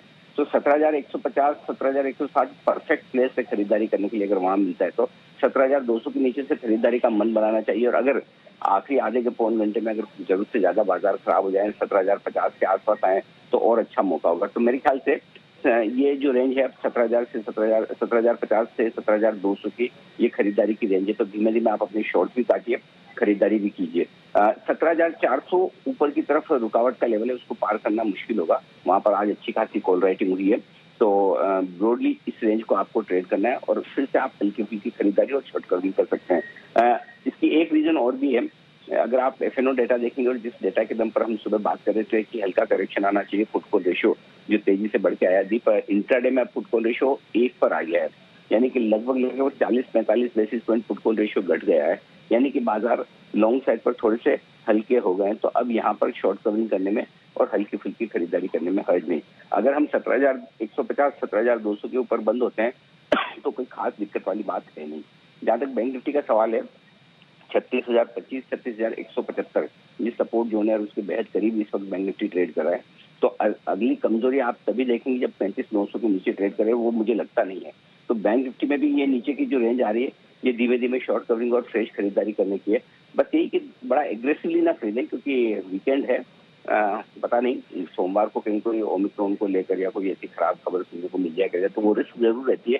तो अपनी सेफ्टी के हिसाब से और थोड़ी सी रिस्क को ध्यान में रखते हैं कम पोजीशन लें, ऑप्शंस के जरिए लें, लेकिन बेचने के बजाय अब खरीदारी करने के लेवल है। बेचने के लेवल सुबह थे जो 17,500 के आसपास हमने लेवल देखा, और बैंक निफ्टी भी आप देखें ना एग्जैक्टली वही 36,850 के आसपास के लेवल से वहां से घूमा है। तो बाजार रेंज को रेस्पेक्ट कर रहे हैं और उसी लिहाज से आपको ऊपर की रेंज में जैसे बेचना है वैसे नीचे की रेंज में खरीदना भी। जी बिल्कुल। तो जैसे आज सुबह अनिल जी ने आपको सलाह दी थी कि ऊपर आप हल्के होकर जाएं, बिकवाली के लेवल हैं, पुट कॉल रेशियो भी 1.41 का था, अब नीचे आपके लिए खरीदारी के लोन जोन्स फिर से आते हुए दिख रहे हैं। तो पुट कॉल रेशियो भी कंफर्टेबल हो गया है, 17,150 अच्छा लेवल है, और अगर गिरावट आए तो और पोजीशन ऐड करें, बट रिस्क के हिसाब से ऐड करें। वीकेंड है, यूएस मार्केट्स में कुछ भी हो सकता है और खबर भी किसी भी तरह की आ सकती है। तो वॉलेटाइल बाजार है, बट इस वॉलेटिलिटी का आप फायदा उठाएं। और आइए मौके जो बाजार में मिल रहे हैं वो एक और लेते हैं। हमारे दमदार पैनल के गेस्ट भसीन साहब हमारे साथ जुड़ रहे हैं भसीन के हसीन शेयर्स के लिए।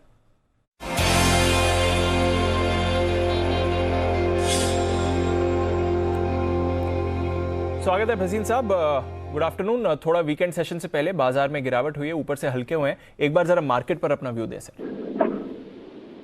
हाँ, तो दीपांशु देखिए 3-4 दिन से अच्छी राइज आई थी। आज market is going to test the metal of the longs और अच्छा है, प्रॉफिट बुकिंग आई है और ये मुझे लगता है प्रॉफिट बुकिंग लोकल डोमेस्टिक्स ने की है। आज एफआई का आपको बाय फिगर जरूर आएगा because FIs are saying now most of the bad news is priced in because of this Omicron और वो कहते हैं I think this is a buying opportunity। तो I would say आज FIs के figures can be startling on the upside। Locals ने profit book किया है और इस कारण से मुझे लगता है ये मौका मत चूकिए। फिर आज और मंडे ट्यूसडे से मुझे लगता है बाजार घूम जाएगा। अब आपको मैं अपडेट दूं या आप कहें तो मैं 2 पिक्स दूं? सर पहले अपडेट दे दें और फिर आपकी कॉल्स लेंगे। तो देखिए मैंने आपको कुछ दिन पहले LNT कहा था, LNT कल ही परसों भी कहा था, वो टारगेट हिट हो गया। आपको स्टॉप प्रॉफिट भी कहा था। अभी भी मैं सोचता हूँ अगर आपने प्रॉफिट बुक किया 1840 तो लीजिए। और आज मेरा जो दूसरा पिक है वो 118.19 में मैंने अनिल जी को 123 के टारगेट के लिए IOC कहा था। अब दीपांशु IOC में 23 रुपए में अगर प्रॉफिट बुक किया तो वापस ले लीजिए। IOC इज हेडेड टू 128 और 121 का इसमें ऑल टाइम आप अपना स्टॉप प्रॉफिट रखिए। दूसरा बाय होएगा टाटा स्टील 1115 में लीजिए, स्टॉप लॉस ऑफ 1090, 1150 और 1170 के टारगेट। ओके, तो टाटा स्टील पर रखिए भरोसा। अभी थोड़ी देर पहले बाइंग भी आप में आती हुई दिख रही थी, और साथ ही IOC, ये हैं 2 काउंटर्स जो भसीन साहब को पसंद है। 2 कमोडिटी प्लेस भसीन साहब के रेडार पर आ रहे हैं, नजर रखेंगे इस पर। शुक्रिया सर हमारे साथ जुड़ने के लिए और अपनी कॉल्स शेयर करने के लिए। तो 2 बाय कॉल्स भसीन साहब की तरफ से जो इस बाजार में आपको अच्छे गेन्स दिखा सकते हैं, टाटा स्टील और साथ ही IOC, जहां पर रखनी है नजर आपको। पर नजर रखिए, टाटा स्टील तो अच्छे एक्शन में आ ही रहा था और थोड़ी देर पहले ये काउंटर दिख भी रहा था। कुछ और भी स्टॉक्स हैं जहां पर थोड़ा थोड़ा आपको मौका बनते हुए दिख रहा है इस समय, जहां पर थोड़ी खरीदारी के संकेत हैं। अभी NMDC पर फिर से मूव आई है, आज इसके डिविडेंड का इंतजार है, देखते हैं किस तरह का रिजल्ट आता है। GSPL ये भी हम देख रहे हैं अच्छे एक्शन में। BPCL IOC के साथ साथ यहां पर भी थोड़ी तेजी का रुझान बना हुआ है। अब ये कितना सपोर्टिव है ये नहीं जानते, बट वागले साहब BPCL पर कोई राय? वैसे तो ये स्टॉक अंडर परफॉर्मर रहा है, बट आज के बाजार में होल्ड आउट कर रहा है, कोई संकेत इससे?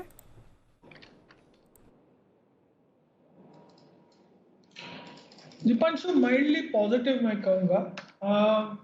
बाउंस बैक ही है ये भी, और ये कंटिन्यू होगा तो 400 तक जा सकता है, 395 400। ये यहाँ से 3 से 4% की ट्रेडिंग अपसाइड हो सकती है, वहां पर अटकने के चांसेस है। जब तक ये हायर टॉप हायर बॉटम नहीं बनाएगा मुझे इसमें लॉन्ग नहीं करना है। और हायर टॉप हायर बॉटम 410 412 के ऊपर ही बनेगा, उसके ऊपर कंसिस्टेंटली क्लोज होगा तो 430 440 की हम बात करेंगे।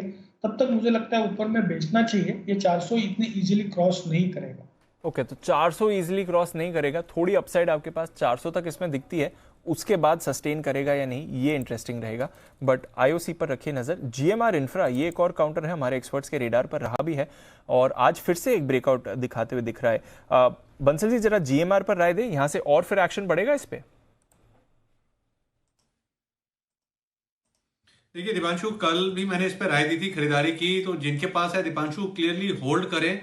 यहाँ पे अल्टीमेटली 43, 44 के लेवल्स भी देखने को मिलेंगे, तो जिनके पास है होल्ड करें। करेक्शन पे अगर 40 रुपीज 50 पैसा, 40 रुपीज 80 पैसा के अराउंड आता है तो वो अच्छे स्तर है, वहां पर फ्रेश एडिशन करना चाहिए। तो ये है आपके लिए जीएमआर इंफ्रा, इस पर आपको कुछ एक्शन बनते हुए दिख रहा है। इस हफ्ते ही हमने देखा है ये एक और काउंटर है जिसने होल्ड आउट करा है।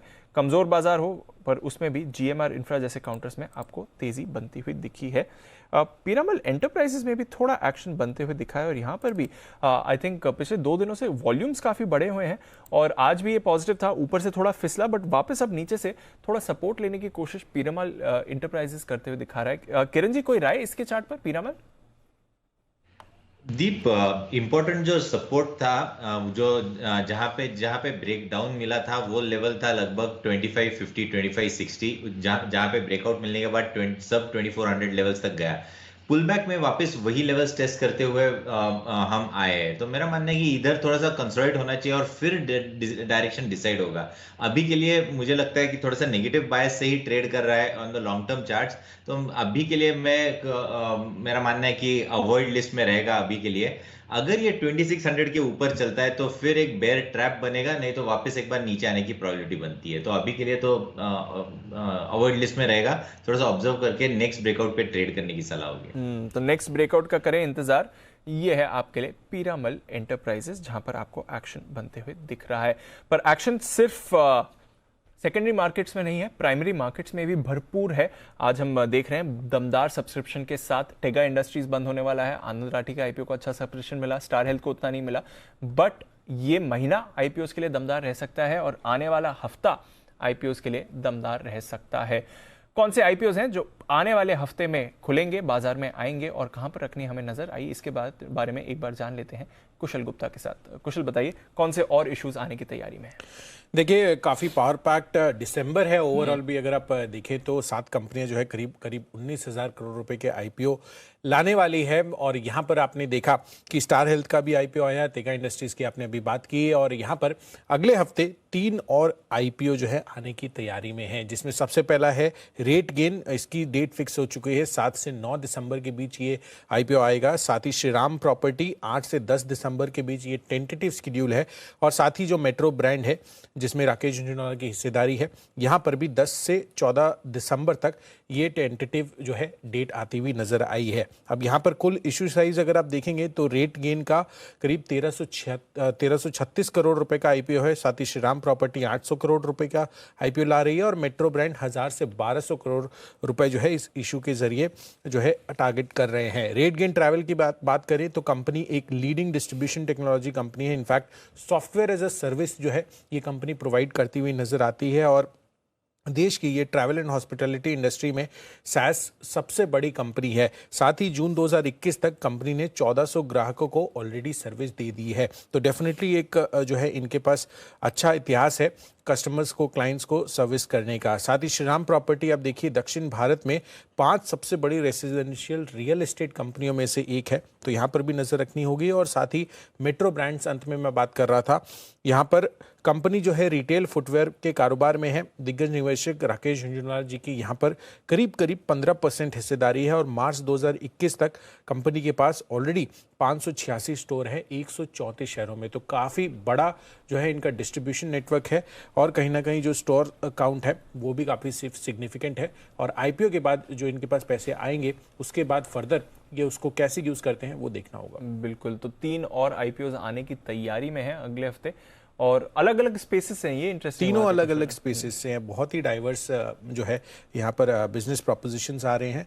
बट डेफिनेटली आईपीओ जो है वो इनके लिए काफ़ी बेहतर रह सकते हैं। बिल्कुल, तो ट्रैवल एंड टेक्नोलॉजी है, रियल एस्टेट से जुड़ी है और ऑफ कोर्स फुटवेयर कंजम्पशन से जुड़ी कंपनी है और अलग अलग साइज के भी आईपीओ हैं, तो नजर रखेंगे आने वाले हफ्ते में। मेट्रो ब्रांड्स काफ़ी वेल नोन ब्रांड्स हैं और हमने देखा पिछले कुछ समय से फुटवेयर स्टॉक्स भी अच्छे एक्शन में रहे हैं। मिर्जा इंटरनेशनल एक काउंटर है जहां पर काफ़ी बड़ी रैली बनी हुई है पिछले कुछ दिनों से। आज भी अगर आप देखेंगे तो अच्छा खुला था, फिर थोड़ा करेक्शन आया, पर इस हफ्ते करीब इस हफ्ते का अगर आप चार्ट देखें मिर्जा इंटरनेशनल तो करीब 25% की रैली आई है। और अगर आप 6 महीने का चार्ट देखेंगे तो मिर्जा इंटरनेशनल डबल भी हो चुका है, तो काफ़ी दमदार एक्शन बना है। कुणाल जी जरा इसके चार्ट पर राय दें। यूजुअली ज़्यादा डिस्कस नहीं होता है बट रिसेंटली एक बड़ा अपटिक इस पर आते हुए दिखा है।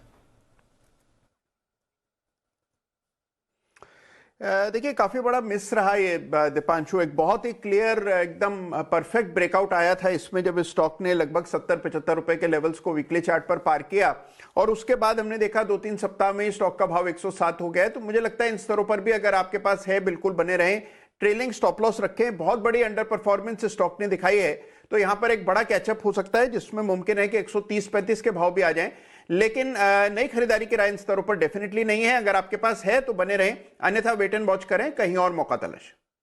तो अपॉर्चुनिटी लॉस हो चुका है मिर्जा इंटरनेशनल पे, कहीं और अगर मौका मिले तो वो देखिए। बट जबरदस्त एक्शन रहा है। बाटा पर भी रखेगा नजर, खादिम इंडिया ये भी एक और काउंटर है जो तेजी में रहा है। तो फुटवेयर स्टॉक्स में कुछ ना कुछ चल रहा है एंड ऑफ कोर्स ये मेट्रो ब्रांड्स का जो आईपीओ आ रहा है उस पर भी बाजार की नजर है।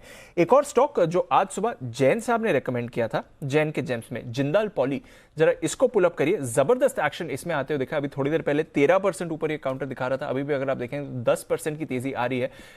करीब 1140-1150 के लेवल्स पर जैन साहब ने इसे रिकमेंड किया था और आज ही 10% का मूव आपको इस पर मिल गया है। तो दमदार स्टॉक जैन साहब की तरफ से। 1180 का जैन साहब का टारगेट था, 1175-74 का इसने आज हाई बनाया, तो लगभग आज ही के दिन में इसने टारगेट भी ऑलमोस्ट अचीव कर लिया। तो जैन साहब का जेम्स आज का स्टॉक सुपर हिट रहा। विश्वेश जी जरा इसके चार्ट पर एक बार आप भी रेकमेंड आई थिंक कर चुके हैं काफी समय पहले जिंदाल पॉली, फिलहाल चार्ट के मूवमेंट के बारे में कुछ बताएं, लेवल सब क्या इंपॉर्टेंट है?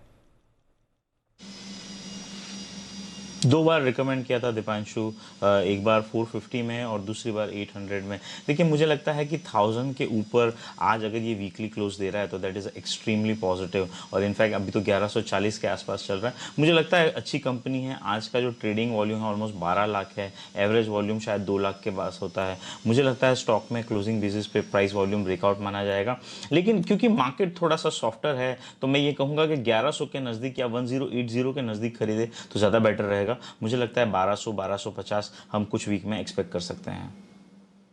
1250 के लेवल्स अभी भी आ सकते हैं। जैन साहब का टारगेट तो ऑलमोस्ट हिट होते हुए दिखा है, बट यहां से थोड़ी और तेजी भी बाकी है इस काउंटर में। तो जिंदल पॉली, इस पर रखिए नजर। पॉलीप्लेक्स एक और काउंटर है जहां पर आपको अच्छी तेजी बनती हुई दिख रही है और अभी भी अगर आप देखेंगे तो स्टॉक एक्शन में ही है। आज 2-2.5% ऊपर आपको पॉलीप्लेक्स भी दिख रहा है। तो अगेन पैकेजिंग स्टॉक्स के लिए भी अच्छा समय चल रहा है और आज भी ये काउंटर आपको तेजी में ही आते दिखेगा। एक स्टॉक जिस पर आज सुबह भसीन साहब भी बात कर रहे थे, IRB इंफ्रा, ये भी अच्छे एक्शन में रहा है और इस हफ्ते के अगर आप चार्ट देखें IRB इंफ्रा पे तो वो भी काफी दमदार रहा है। IRB इंफ्रा जरा किरण जी इसके चार्ट पर राय दें। बड़ी तेजी बनी थी वो डील से पहले, डील के बाद of course sell on news भी हुआ, अब वापस एक्शन में आ रहा है IRB इंफ्रा, क्या राय है सर? बिल्कुल पोजिशनली रखना चाहिए। मेरा मानना है कि 6 महीने से 1 साल का व्यू रखना चाहिए और आपका स्टॉप लॉस 30 रुपए नीचे यानी 200 रुपए के नीचे रखना चाहिए। इधर से मुझे लगता है कि आपको 280-300 के लेवल्स देखने को मिल जाने चाहिए 1 साल के अंदर, तो पॉजिटिव मोमेंटम इस स्टॉक में देखने को मिल जाना चाहिए। बिल्कुल, तो पॉजिटिव मोमेंटम इस स्टॉक में आपको देखने को मिल जाना चाहिए।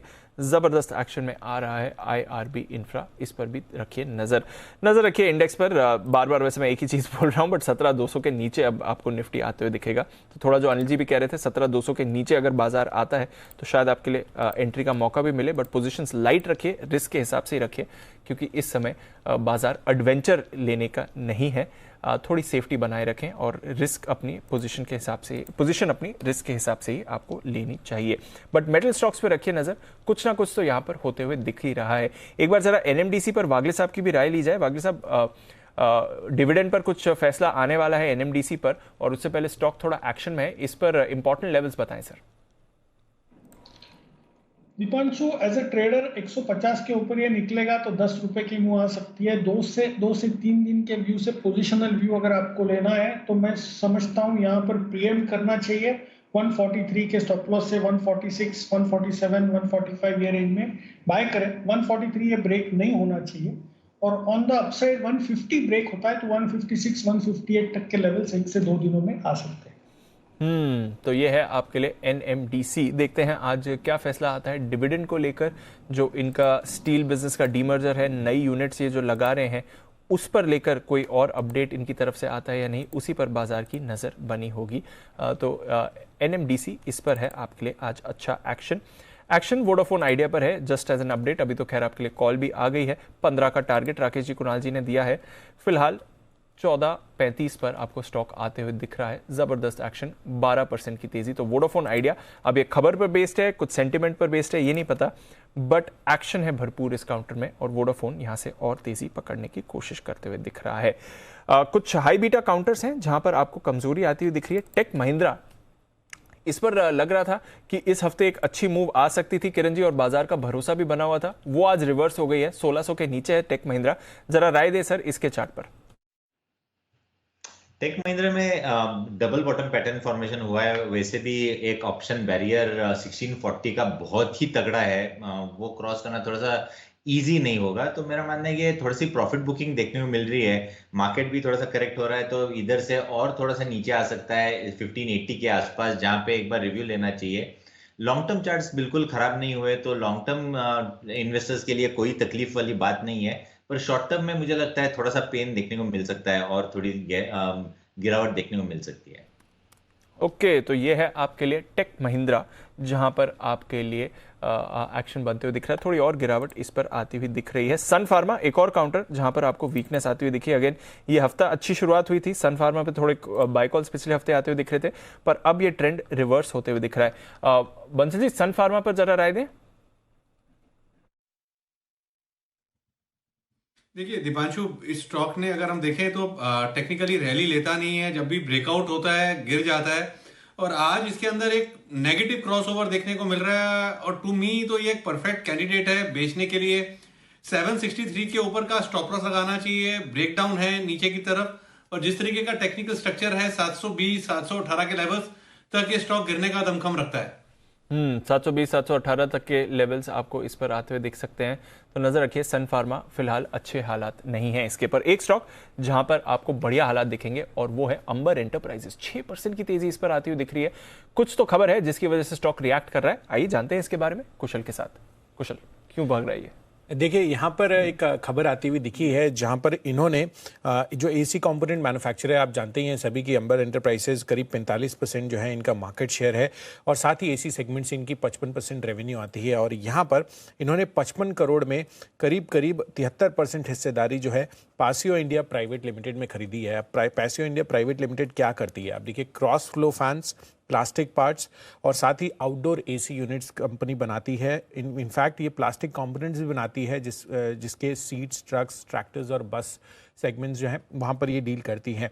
और 1 दिसंबर से कंपनी की सब्सिडियरी हो चुकी है, और इसके जो रिजल्ट्स हैं वो यहाँ पर जो पेरेंट कंपनी बन जाएगी अब अंबर एंटरप्राइजेस, वहाँ पर ये कंसोलिडेट होता हुआ नजर आएगा। तो इनकी अर्निंग्स का रिएक्शन पहले तो आएगा, और दूसरा आप देखिए यहाँ पर कि कंपनी के पास भारत में 3 प्लांट्स हैं, और ब्लू स्टार, वोल्टास, हैवेल्स जैसी जो कंपनियां हैं वो इनके क्लाइंट्स हैं। तो definitely similar set of clients आप कह सकते हैं, क्योंकि यहाँ पर जो एसी के OEMs हैं उनको ऑलरेडी अंबर एंटरप्राइजेस जो है सप्लाई करती है एसी कंपोनेंट्स।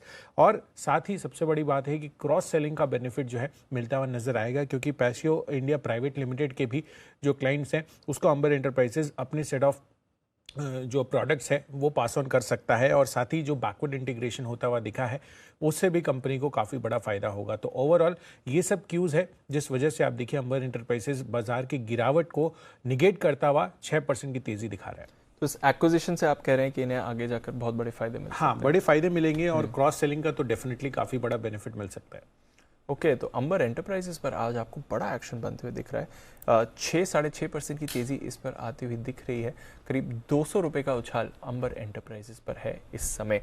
शुक्रिया कुशल ये बताने के लिए। आई थिंक जय ने रिसेंटली इस पर रिकमेंडेशन भी दी थी। थोड़ी देर में जय हमारे साथ जुड़ने भी वाले हैं, तो एक बार जब उनकी कॉल्स लेंगे तो अंबर एंटरप्राइजेस पर भी जय से अपडेट लिया जाएगा। बट फिलहाल डेज लो पर जो है बाजार, इसमें एक बार जरा रिलायंस इंडस्ट्रीज और कोटक महिंद्रा बैंक दोनों पर डालिए नजर। 3% नीचे है कोटक महिंद्रा बैंक, और लगभग 3% नीचे ही आपको आते हुए दिख रहा है रिलायंस इंडस्ट्रीज का शेयर भी। एक बार किरण जी जरा कोटक बैंक का जो आपने 1940 का पुट खरीदवाया था, जरा उसका प्राइस का अपडेट दें। 65 पर खरीदवाया था सर, फिलहाल कौन से लेवल पर आ गया है, और अगर किसी ने कॉल इनिशिएट करी है तो कोई अपडेट इस समय? बिल्कुल, अभी 73 हाफ पे ट्रेड कर रहा है, प्रॉफिट में है। मेरा मानना है कि अभी थोड़ा सा ट्रेलिंग स्टॉप लॉस का इस्तेमाल करना चाहिए। मैंने स्टॉप लॉस 45 का बोला था, तब भाव लगभग 55-60 के आसपास था। अभी मेरा मानना है कि अभी 50 का स्टॉप लॉस लगा के शॉर्ट पोजीशंस रखने चाहिए। डेज लो के आसपास ट्रेड कर रहा है, ये बहुत अच्छी बात है। और इसके टारगेट्स भी अगले 10 दिनों में 15 दिसंबर तक आने हैं, तो टाइम है। तो जल्दबाजी ना करे, प्रॉफिट बुकिंग ना करे, ट्रेलिंग स्टॉप लॉस का इस्तेमाल करने की सलाह है। ये टारगेट्स जरूर हासिल होने की प्रोबेबिलिटी बहुत ज्यादा है। बिल्कुल, तो स्टॉप लॉस ट्रेल कर लें, प्रॉफिट नहीं बुक करें, क्योंकि यहां पर आपको और अच्छा मूव, अच्छा प्रॉफिट आते हुए दिख सकता है। कोटक बैंक पुट खरीदने की जो राय थी किरण जी की, प्रॉफिट में है इस समय। पर आइए, जय भी हमारे साथ है तैयार, और अंबर एंटरप्राइजेस पर तो जैसे अपडेट लेंगे, पर उससे पहले बिगुल कैश का ऑप्शन।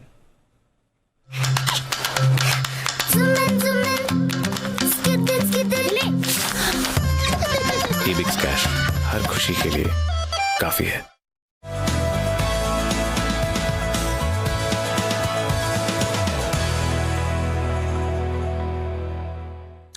स्वागत है जय, गुड आफ्टरनून। 200 पॉइंट्स नीचे निफ्टी, 350 पॉइंट्स नीचे बैंक निफ्टी। हालांकि नीचे से बैंक निफ्टी थोड़ा सुधरा जरूर है। क्या करना है इस समय? Very good afternoon to you Deep. Bounce तो हमने अच्छा पकड़ा था निफ्टी में ओवरऑल, और हमारे जो टारगेट थे 17,500 के लगभग गैप फिलिंग के, वो आ चुके हैं। अब मुझे ऐसा लग रहा है कि there may be a reversal, Nifty या तो साइडवेज चले जाए। अभी थोड़ा रिस्क रिवॉर्ड फेवरेबल नहीं है, बट अब जो मैं दे रहा हूँ वो है कॉन्ट्रा कॉल एचयूएल में। एचयूएल का आप 2340 का कॉल खरीदे दीपांशु, 52 रुपए के आसपास मिल रहा है, ये 52 पर मिल रहा है। इसको खरीद कर चले। यहाँ पे आपका स्टॉप लॉस नीचे की तरफ होना चाहिए लगभग 37 का। सो 52 पर खरीदे, 37 का स्टॉप लॉस रहेगा। 15 पॉइंट्स का एक रिस्क बन रहा है, विच इज अराउंड से 4500, 300 का लॉट साइज है यहाँ पे। बट मुझे ऐसा लग रहा है कि ऊपर में जो इसके टारगेट्स दीपांशु बनकर आ रहे हैं वो काफी अच्छे हैं। 74 एंड 85 ये दो टारगेट्स इसके बनकर आ रहे हैं। तो 74, 85 ये दो टारगेट्स के लिए 2340 का कॉल खरीदे एचयूएल का। ये कॉन्ट्राबेट इसीलिए ले रहा हूँ दीप, बिकॉज फर्स्ट ऑफ ऑल तो डिफेंसिव है and risk point of view अच्छा है, जो हम जनरली कैश का ऑप्शन में देते हैं। एंड वीकली चार्ट्स पर अगर आप देखिए तो एचयूएल में क्लियरली एक सॉर्ट ऑफ स्पिनिंग टॉप और डोजी कैंडलस्टिक फॉर्मेशन बनने को ही है। एंड विद दैट अगर ये पॉजिटिव टेरिटरी पर बंद हो जाता है आज के ट्रेडिंग सेशन में, तो there is a very high chance कि यहाँ से हमें पुल बैक देखने मिले, बिकॉज एक वीकली पॉजिटिव क्लोज यहाँ पे देखने मिलेगा एचयूएल में। और डेली चार्ट्स पर अगर आप देखें तो इसमें पॉजिटिव डाइवर्जेंस देखने मिला है। सो आई थिंक दैट ये स्टॉक होल्ड आउट कर जाएगा, इसकी प्रोबेबिलिटी काफी ज्यादा है, निफ्टी अगर नीचे भी जाना हो तो। So risk reward point of view HUL मुझे काफी पसंद है। एंड स्पॉट में दीपांशु इसमें जो एक बाउंस हमें देखने मिलेगा, मुझे ऐसा लग रहा है कि एक स्ट्रॉन्ग बाउंस लगभग हमें इन डेज टू कम लगभग 2500 के लेवल तक भी देखने मिल सकता है। So that can be 150 points move, which is around 6%, which is quite good. तो वो हिसाब से मुझे ऐसा लग रहा है कि ये एक स्टॉक है जिसमें अच्छा खासा बाउंस हमें देखने मिल सकता है। और ये पहले भी रेकमेंड किया था दीप हमने, आई थिंक ये स्टार्ट ऑफ द वीक में, मतलब रिटर्न्स पॉजिटिव हुए थे। अब फिर से मौका मिला है इसलिए रेकमेंड किया है। तो फिर से मौका मिला है और इसलिए रेकमेंड भी किया है। नजर रखें जय की तरफ से एचयूएल 2340 का कॉल 52 में खरीदना है। अच्छा जय, अंबर एंटरप्राइजेस आज एक बड़ा मूव आया है, रिसेंटली आपके रेडार पर भी था, जरा इस पर अपनी राय दें, क्या करना है इस समय? जी बिल्कुल, अंबर में ओवरऑल एक मैं कहूंगा बहुत ही स्ट्रांग और अच्छा मूव आज के ट्रेडिंग सेशन में हमें देखने मिला है। इनफैक्ट मुझे ऐसा लग रहा है कि जो हिसाब से ये स्टॉक में आज का एक स्ट्रांग अप मूव आया with increase in volumes, that clear indicates कि ये स्टॉक इज हेडिंग टुवर्ड्स 3400, 3400 तक के लेवल्स हमें शॉर्ट टर्म में देखने मिल सकते हैं Deepanshu. That means around 150 points from here on as well. यहाँ पे अब इमीडिएटली जो सपोर्ट बनकर आ रहा है दैट कम्स टू अराउंड 3200, 3200 के स्टॉप लॉस के साथ, ट्रेलिंग स्टॉप लॉस के साथ अभी भी खड़े रह सकते हैं जिनकी भी बाइंग पोजीशन हो। एंड ऊपर में लगभग 3400 तक के लेवल्स बनकर आ रहे हैं इसमें। तो ये है आपके लिए अंबर एंटरप्राइजेस, जहां पर जय का कन्विक्शन पहले भी था और आज एक बड़ी मूव आई है। अच्छे 3400 के लेवल्स के लिए अंबर पर आपको रखनी है नजर। एक्शन ये काउंटर भी दिखा सकता है। एक्शन आइए किरण जी के पास चलते हैं। बिगुल किरण का कमाल।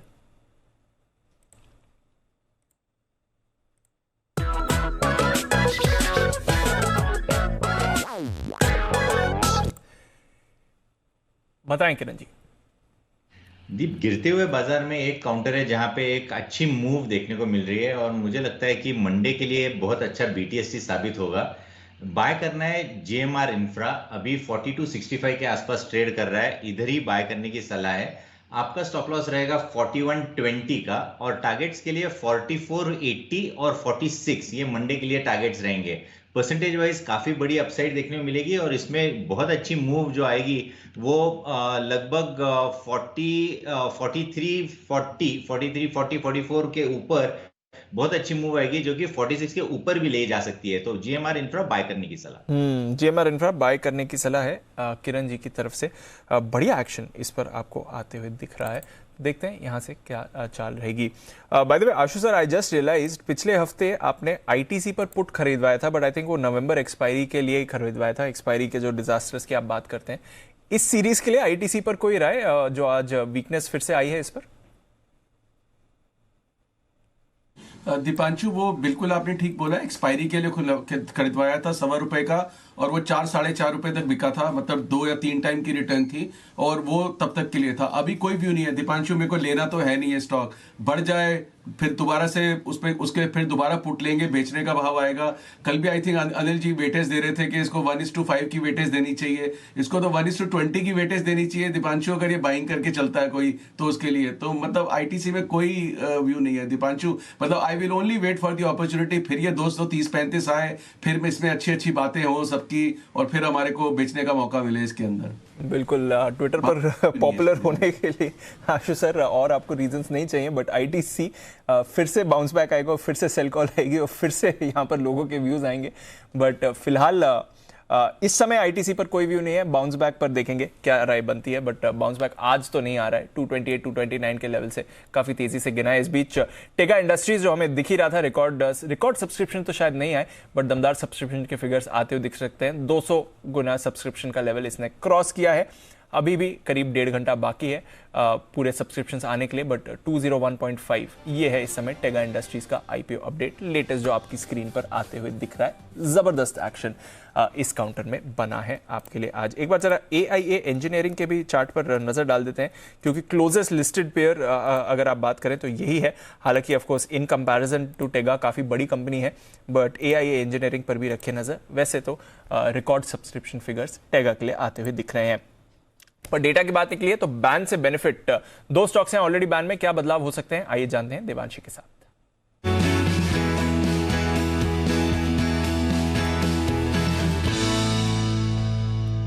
वोडाफोन और इंडिया बुल्स बाहर आएंगे या बने रहेंगे? बने रहेंगे, कोई बदलाव और आज भी इतनी पोजीशन यहाँ पे बनी हुई है डिस्पाइट बैन में रहते हुए। इंडिया बुल्स हाउसिंग फाइनेंस आप देखिए करीब 90% के नजदीक पोजीशन है, और साथ ही आइडिया में भी अगर आप देखें तो 107% की मार्केट वाइड पोजीशन है। तो ये दोनों तो बने रहेंगे। इंडिया बुल्स 89%, हाँ, 89% बनी हुई, ठीक है। फ्रेश एंट्री एक हो सकती है जो कि है IEX, वहां पे आप देखिए जबरदस्त पोजीशन बनी है, 168% की मार्केट वाइड पोजीशन है। तो ये स्टॉक है जो एंट्री आज ले आएगा तो अब तो लंबा ही रहेगा, बिल्कुल 168% बोनस के बाद का आज जो एडजस्टमेंट है वो IEX के वजह से आप देखेंगे बढ़िया एक्शन इसमें बना है, पर अब बैन में आने के लिए तैयार। तो वोडाफोन और इंडिया बुल्स बैन में बने रहेंगे, IEX इन्हें कंपनी देने के लिए है तैयार। पर बाजार पर क्या व्यू बनाकर जाना है जो इस समय की गिरावट है, क्या करना है आपको, आइए फाइनल मार्केट स्ट्रेटजी चलते हैं अनिल जी के पास।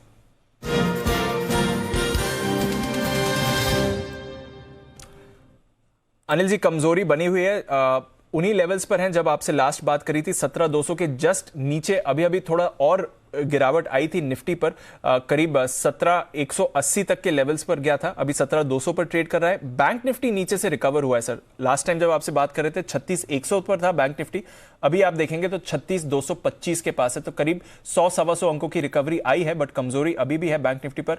डाउ फ्यूचर्स सारी गेन्स गिव अप करके एकदम सपाट है, नैस्डैक फ्यूचर्स थोड़े लाल निशान में है। आज यूएस में जॉब्स डेटा भी आने वाला है नवंबर महीने का, तो उससे पहले अमेरिकी फ्यूचर्स थोड़े सुस्त है, हमारे बाजार डेज लो के करीब है, क्या करना है सर?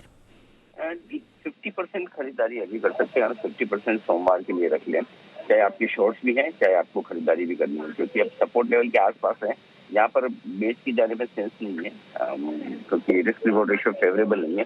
17,050, 17,150 सपोर्ट जोन है, और उस जोन में आपको खरीदारी करने के बारे में सोचना चाहिए। बैंक निफ्टी भी 36,025, 36,175 सपोर्ट जोन है, और उस जोन में आपको शॉर्ट कवरिंग और फ्रेश खरीदारी के बारे में सोचना चाहिए। रेंज बाउंड मार्केट है और मंडे को वापस से अगर आपको 17,350, 17,425 या 17,500 तक के वापस लेवल आते हुए दिखेंगे तो वहाँ प्रॉफिट बुकिंग की जाएगी। बस खाली वीकेंड सेशन नहीं होता तो मैं आपको बहुत स्ट्रांगली कहता कि चलिए सारी शॉर्ट काट लीजिए और फिर से खरीदारी कर लीजिए। बाजार थोड़े लाइट हो चुके हैं, लेकिन 2-3 दिनों की रिस्क रहती है नेचुरली, और जिस तरह के माहौल में हम हैं ओमिक्रॉन को लेकर या कोई ऐसी खबरें वगैरह आए तो उस हिसाब से 50% अभी और 50% सोमवार को अगर एक गैप से नीचे खुले तो वहां के लिए ये आपकी स्ट्रेटेजी होनी चाहिए।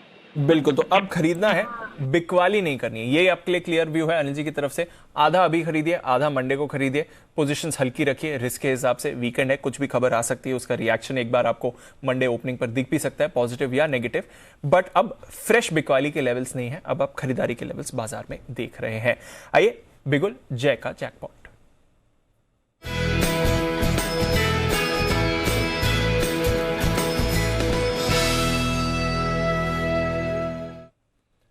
बताएं जय। फिर से एक डिफेंसिव स्टॉक है दीपांशु। 680 के स्ट्राइक का कॉल ऑप्शन खरीदे औरो फार्मा का 21 रुपए पर, एंड यहाँ पे आपको स्टॉप लॉस दीपांशु थोड़ा सा मैं दूर का दे रहा हूँ, keeping in mind weekend, keeping in mind the volatility in markets में भी एक आध 2 दिन इधर उधर लगे तो जो 21 रुपए पे खरीदना है उसका स्टॉप लॉस रहेगा 13 रुपए का। सो 8 पॉइंट का रिस्क है दीपांशु, बट देन मुझे इसमें एक बहुत ही बड़ा मूव लगा। तो आप पहला टारगेट इसका समझ सकते हो 34 रुपए का है, सेकंड टारगेट जो बन रहा है वो है 45 का, 34, 45 ये 2 बड़े टारगेट्स के लिए। सेकंड टारगेट्स में तो डबल ही हो जाएगा ऑप्शन 680 के स्ट्राइक का, तो इसको खरीद कर चलना है। इसका रीजन ये है दीपांशु, बिकॉज इसमें भी अगर आप देखें तो काफी पॉजिटिव डाइवर्जेंस देखने मिला है, काफी शॉर्ट्स बिल्डअप हुए थे, काफी पॉजिटिव डाइवर्जेंस यहाँ पे देखने मिला है, काफी समय से देखने मिला है इनफैक्ट। बट वीकली चार्ट्स पर मुझे ऐसा लग रहा है कि जो लास्ट वीक में एक पॉजिटिव क्लोज आया, एक piercing line candlestick pattern form हुई और ये वीक में कुछ खास इतना मूव आया नहीं, बट अब वो काफी ओवरसोल्ड हो चुका है और अब वो यहाँ से इधर वो रिवर्सल देने में है। तो मुझे ऐसा लग रहा है कि औरो फार्मा में फिर से अच्छा मूव हमें देखने मिल सकता है। On the upside spot levels में मैं एक्सपेक्ट कर रहा हूँ कि लगभग 750 तक का एक मूव बड़ा देखने मिल सकता है। सो इसका 680 के स्ट्राइक का कॉल खरीदते चल सकते हैं। ओके, इंटरेस्टिंग चॉइस जय की तरफ से। और फार्मा स्टॉक्स पर रखिए नजर, तो दोनों डिफेंसिव कॉल आ रहे हैं जय की तरफ से। 2340 HUL का कॉल खरीदना है और फार्मा में औरोबिंदो फार्मा इन पर्टिकुलर जय को पसंद आते हुए दिखाए। देखते हैं किस तरह की चाल ये पकड़ता है। थोड़ा डिफेंसिव रुझान और एक्शन में है ये स्टॉक्स, बट देखते हैं औरो फार्मा पर कैसी मूव आती है, क्योंकि फार्मा की अगर बात करें तो वैसे एक अंडर परफॉर्मर रहता है एक काउंटर। बट हिंदुस्तान जिंक, इस पर रखिए नजर। 7 तारीख को है बोर्ड बैठक, डिविडेंड पर करेंगे चर्चा, और उससे पहले आज एक बड़ा एक्शन हिंदुस्तान जिंक में। अभी अभी एक फ्रेश स्पाइक आपको आते हुए दिख रहा है, 4-4.5% ऊपर हिंदुस्तान जिंक है इस समय। बंसल जी जरा राय दें, हिंदुस्तान जिंक डेज हाई पर है काउंटर सर। देखिए दीपांशु, ये स्टॉक मैंने 2-3 बार चैनल पे भी रिकमेंड करा हुआ है और इन स्तरों पे भी दीपांशु लेना चाहिए। मुझको तो मेटल्स के अंदर सबसे best technical structure Hindustan zinc का लगता है। 330 रुपीज से कंटिन्यूसली रिकमेंड कर रहा हूं, तो इन स्तरों पे भी लेते हैं तो कुछ ऐसा मिस नहीं हुआ है और ये स्टॉक काफी अच्छी तेजी दिखाएगा। तो डिलीवरी में खरीदारी की राय है हिंदुस्तान जिंक के अंदर। बिल्कुल, डिलीवरी में खरीदारी करके जाएं हिंदुस्तान जिंक। बोर्ड की जो बैठक होने वाली है डिविडेंड के लिए, वहां पर भी हमारी नजर बनी हुई है। देखते हैं किस तरह का मूव आता है। फ्रेश मूव इंडियन होटल्स में थोड़ी खरीदारी आई, दीपक नाइट्राइट में थोड़ी खरीदारी आई, पीवीआर में भी थोड़ा एक्शन आपने बनते हुए देखा।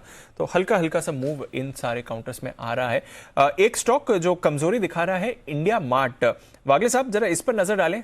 7700 7800 लेवल्स तक ये पहुंच चुका था, वहां से अब ये काफी तेज फिसला है और 7150 के लेवल्स पर आ गया इंडिया मार्ट। जरा इस पर डालें नजर, क्या चल रहा है सर वागले साहब? दीपांशु, पैटर्न तो वीक बन रहा है। अगर ये 7120 के लेवल ब्रेक करता है या आप 7100 ही पकड़ के चलिए, फिर ये 6800 तक जा सकता है। तो इसमें बाय करने की, ये करेक्टिव पे बाय करने की मेरी बिल्कुल भी सलाह नहीं। ऑलरेडी 3% डाउन है और अगर मार्केट में थोड़ा सा और गिरावट कंटिन्यू हो गया मंडे को तो ये डेफिनेटली 6800 तक जाएगा। तो बाय करने का अवॉइड करें। बाय करने का अवॉइड करें आपके लिए। यह है इंडिया मार्ट। गिरावट दिखा रहा है और देखते हैं अब ये 7000 का लेवल होल्ड करता है या नहीं। एक्शन उस पर बन रहा है। कैश स्टॉक्स में ज्यादा एक्शन है। एलगी इक्विपमेंट, इस पर रखिए नजर, एक अच्छी मूव इस पर आती हुई दिख रही है। 8% ऊपर आपको ये काउंटर ट्रेड करते हुए दिखेगा। कुछ ही दिन पहले हिमांशु जी के रेडार पर यह काउंटर था, वहां से आपको अच्छी मूव आती हुई दिखी। स्टरलाइट टेक, जिसकी अभी हम थोड़ी देर पहले बात कर रहे थे, 3-3.5% ऊपर था, अब 5.5% ऊपर आपको स्टरलाइट टेक भी आते हुए दिख रहा है। उज्जीवन स्मॉल फाइनेंस बैंक, यहां पर भी अच्छी मूव दिखी है। आईसीआईसीआई सिक्योरिटीज ये एक और स्टॉक है जो आज आपको अच्छे एक्शन में बनते हुए दिखा है। और डायग्नोस्टिक स्टॉक्स पर फिर से रखिए नजर, निचले स्तरों से रिकवर होते हुए दिख रहे हैं। थायरोकेयर, इसमें अभी एक फ्रेश खरीदारी के संकेत आए हैं और फिलहाल अगर आप देखेंगे तो 1-1.5% ऊपर आ रहा है ये काउंटर। पर आइए क्लोजिंग की तरफ चलते हैं। वीकली क्लोजिंग है और इस न्यू वीकली सीरीज का पहला दिन कमजोरी के साथ बाजार में देखा है। 17,200 का लेवल लग रहा है ऑन अ प्रोविजनल बेसिस, तो यहीं पर क्लोजिंग होगी। फाइनल क्लोजिंग पर भी ये लेवल होल्ड कर पाएगा। बैंक निफ्टी नीचे से थोड़ा रिकवर हुआ, बट 300 पॉइंट्स का कट, 36,200 का लेवल यहां पर आते हुए दिखा। सिर्फ 10 निफ्टी स्टॉक्स हैं जहां पर आपको गेंस दिखी। 40 स्टॉक्स में थी गिरावट और सबसे ज्यादा गिरावट आई है आज पावर ग्रिड में, बट सबसे ज्यादा योगदान आज की गिरावट का रहा है रिलायंस इंडस्ट्रीज। और दूसरा सबसे बड़ा लूजर आज निफ्टी पर था, करीब 3% नीचे। सबसे ज्यादा प्रेशर इसने डाला है बाजार पर। आईटीसी, एचयूएल, यहां से भी बाजार पर प्रेशर। एचडीएफसी 1.25% नीचे, यहां से भी बाजार पर प्रेशर। बजाज फिनसर्व, बजाज फाइनेंस दोनों ही कमजोर थे। कोटक बैंक, इसमें थी गिरावट। Tech Mahindra, Asian Paints, HDFC Life, Bharti Airtel, Sun Pharma, Maruti, MNM, doctor Reddy's, साथ ही बजाज ऑटो, श्री सीमेंट और ग्रासिम, यहां पर भी आपने वीकनेस बनती हुई देखी। एसबीआई, आईसीआईसीआई बैंक, उतने बुरे कट्स नहीं थे जितने बाकी बैंक्स में देखे, बट कमजोरी यहां पर थी। एचडीएफसी बैंक भी करीब 0.5% नीचे ही आपको दिखा। Strength, UPL, BPCL, IOC, ONGC, LNT, IndusInd Bank, only bank to close in positive territory amongst the larger ones. साथ ही Eicher Motors, Tata Consumer, Tata Steel और टाटा मोटर्स, यहां पर हल्की से हल्की आपने खरीदारी बनती हुई देखी। वायदा कारोबार की तरफ आइए और बैन में होने के बावजूद 11% से ज्यादा का उछाल वोडाफोन आइडिया ने आज आपको दिखाया है। इंडियन होटल्स, यहां पर अच्छी तेजी। पीवीआर में खरीदारी, Zee Entertainment, Deepak Nitrite, GMR Infra, NMDC, Chambal Fertiliser, UPL, Dixon Technologies, साथ ही जीएसपीएल, आईजीएल, मन्नापुरम और टाटा केमिकल्स, इसमें भी पॉजिटिव रुझान रहा। गिरावट और आईईएक्स, इसको भी मत भूलिए, 6-6.5% ऊपर ये भी था और अब वायदा कारोबार के बैन में एंट्री के लिए है तैयार। ऑफ कोर्स कल के 2:1 क्लोजिंग से देखेंगे तो 2:1 बोनस के एडजस्टमेंट में आपको 65% नीचे दिखेगा। गुजरात गैस 4% नीचे, इंडिया मार्ट 3% की गिरावट, Apollo Hospitals, doctor Lal PathLabs, PI Industries, Berger Paints, Canfin Homes पर अभी शॉर्ट कॉल भी आया था। साथ ही परसिस्टेंट सिस्टम्स, यहां पर भी आपने वीकनेस बनती हुई देखी है। तो कमजोरी कुछ काउंटर्स जहां पर आपको ज्यादा बनती हुई दिखी। कैश मार्केट की तरफ आइए तो अंबर एंटरप्राइजेज में अच्छी तेजी आपको बनती हुई दिखी थी। वॉकहार्ट में थी आज खरीदारी। Godrej Agrovet, Aarti Drugs, Avanti Feeds, Emami, JSW Energy, यहां पर अच्छा एक्शन। अल्काइल अमाइंस, सीईएससी, साथ ही जेबी केमिकल्स, यहां पर भी पॉजिटिव रुझान दिखा। गिरावट आती हुई दिखी आपको वीआईपी इंडस्ट्रीज में, कमजोर रहा है इस हफ्ते। साथ ही आपने वीकनेस बनती हुई देखी है इप्का लैब्स में। एफिल इंडिया, यहां पर भी गिरावट और ऑयल इंडिया, साथ ही सीडीएसएल थोड़ी मुनाफा वसूली इन काउंटर्स में। तो ओवरऑल देखेंगे तो 17,200 का लेवल बाजार क्लोजिंग बेसिस पर होल्ड करते हुए दिखे और निफ्टी बैंक भी करीब 36,200 का लेवल प्रोविजनल बेसिस पर क्लोज करते हुए दिखे। तो जय लगभग सपोर्ट लेवल्स पर है, इन्हीं लेवल्स पर बाजार मंडराते हुए दिखे पिछले 1-1.5 घंटे से। अगले हफ्ते के लिए क्या व्यू बनता है जो इन लेवल्स के आसपास हम क्लोजिंग देख रहे हैं निफ्टी और बैंक निफ्टी पर? जय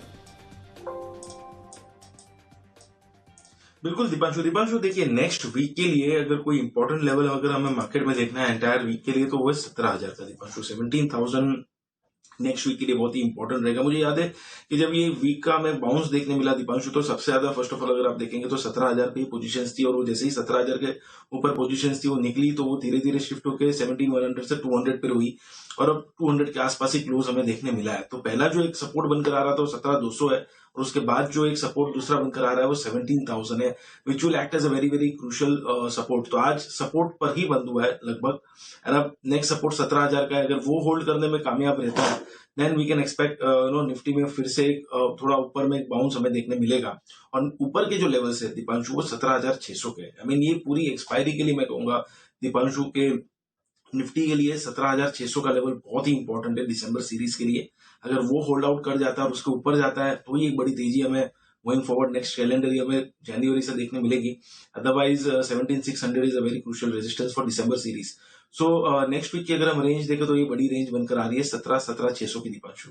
ओके, तो 17,000, 17,600, अनिल जी भी यही बात कर रहे थे, 16,900, 16,800 के करीब अच्छा सपोर्ट है। आशीष सर भी यही कह रहे थे, रेंज है बाजार की, इसमें आपको प्ले करना है, नीचे खरीदें, ऊपर बेच कर जाएं, ये आपके लिए एक्शन बना हुआ है।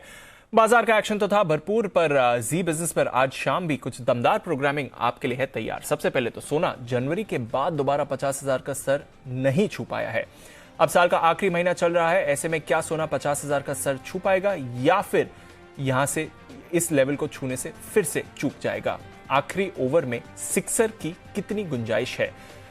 ओमिक्रॉन का कीमतों पर और कितना असर पड़ सकता है, ये सभी बातों पर करेंगे चर्चा। आपको बताएंगे 4:26 पर हमारा खास शो क्या चूक गया सोना।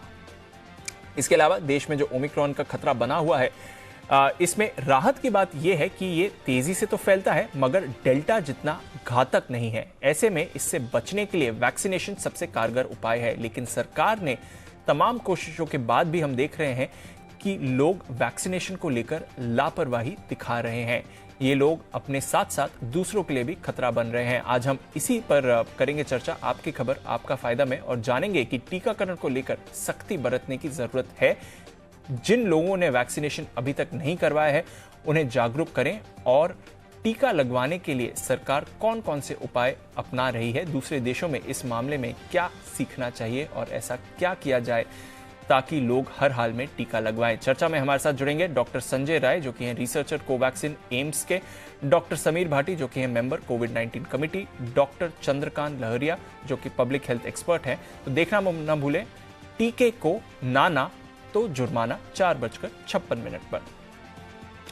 मनी गुरु में आज सुरक्षित निवेश के साथ बेहतर रिटर्न्स की चाह रखते हैं तो फिर फिक्स्ड इनकम फंड में निवेश कर सकते हैं आप।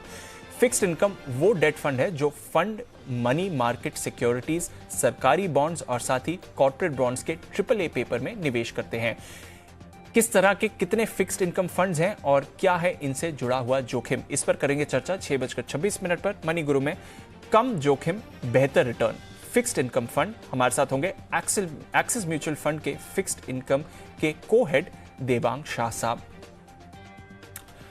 इंडिया 360 ऑफिस में शिफ्ट खत्म हुई लेकिन घर पहुंचने के बाद भी आपका बॉस काम के लिए फोन करता है, तो इसे बदलने के लिए संसद में एक प्राइवेट बिल लाया जा रहा है जिसमें ऑफिस आवर्स के बाद कॉल करने पर रोक लगाए जाने का प्रस्ताव है। लेकिन यह प्रस्ताव कितना कारगर साबित होगा?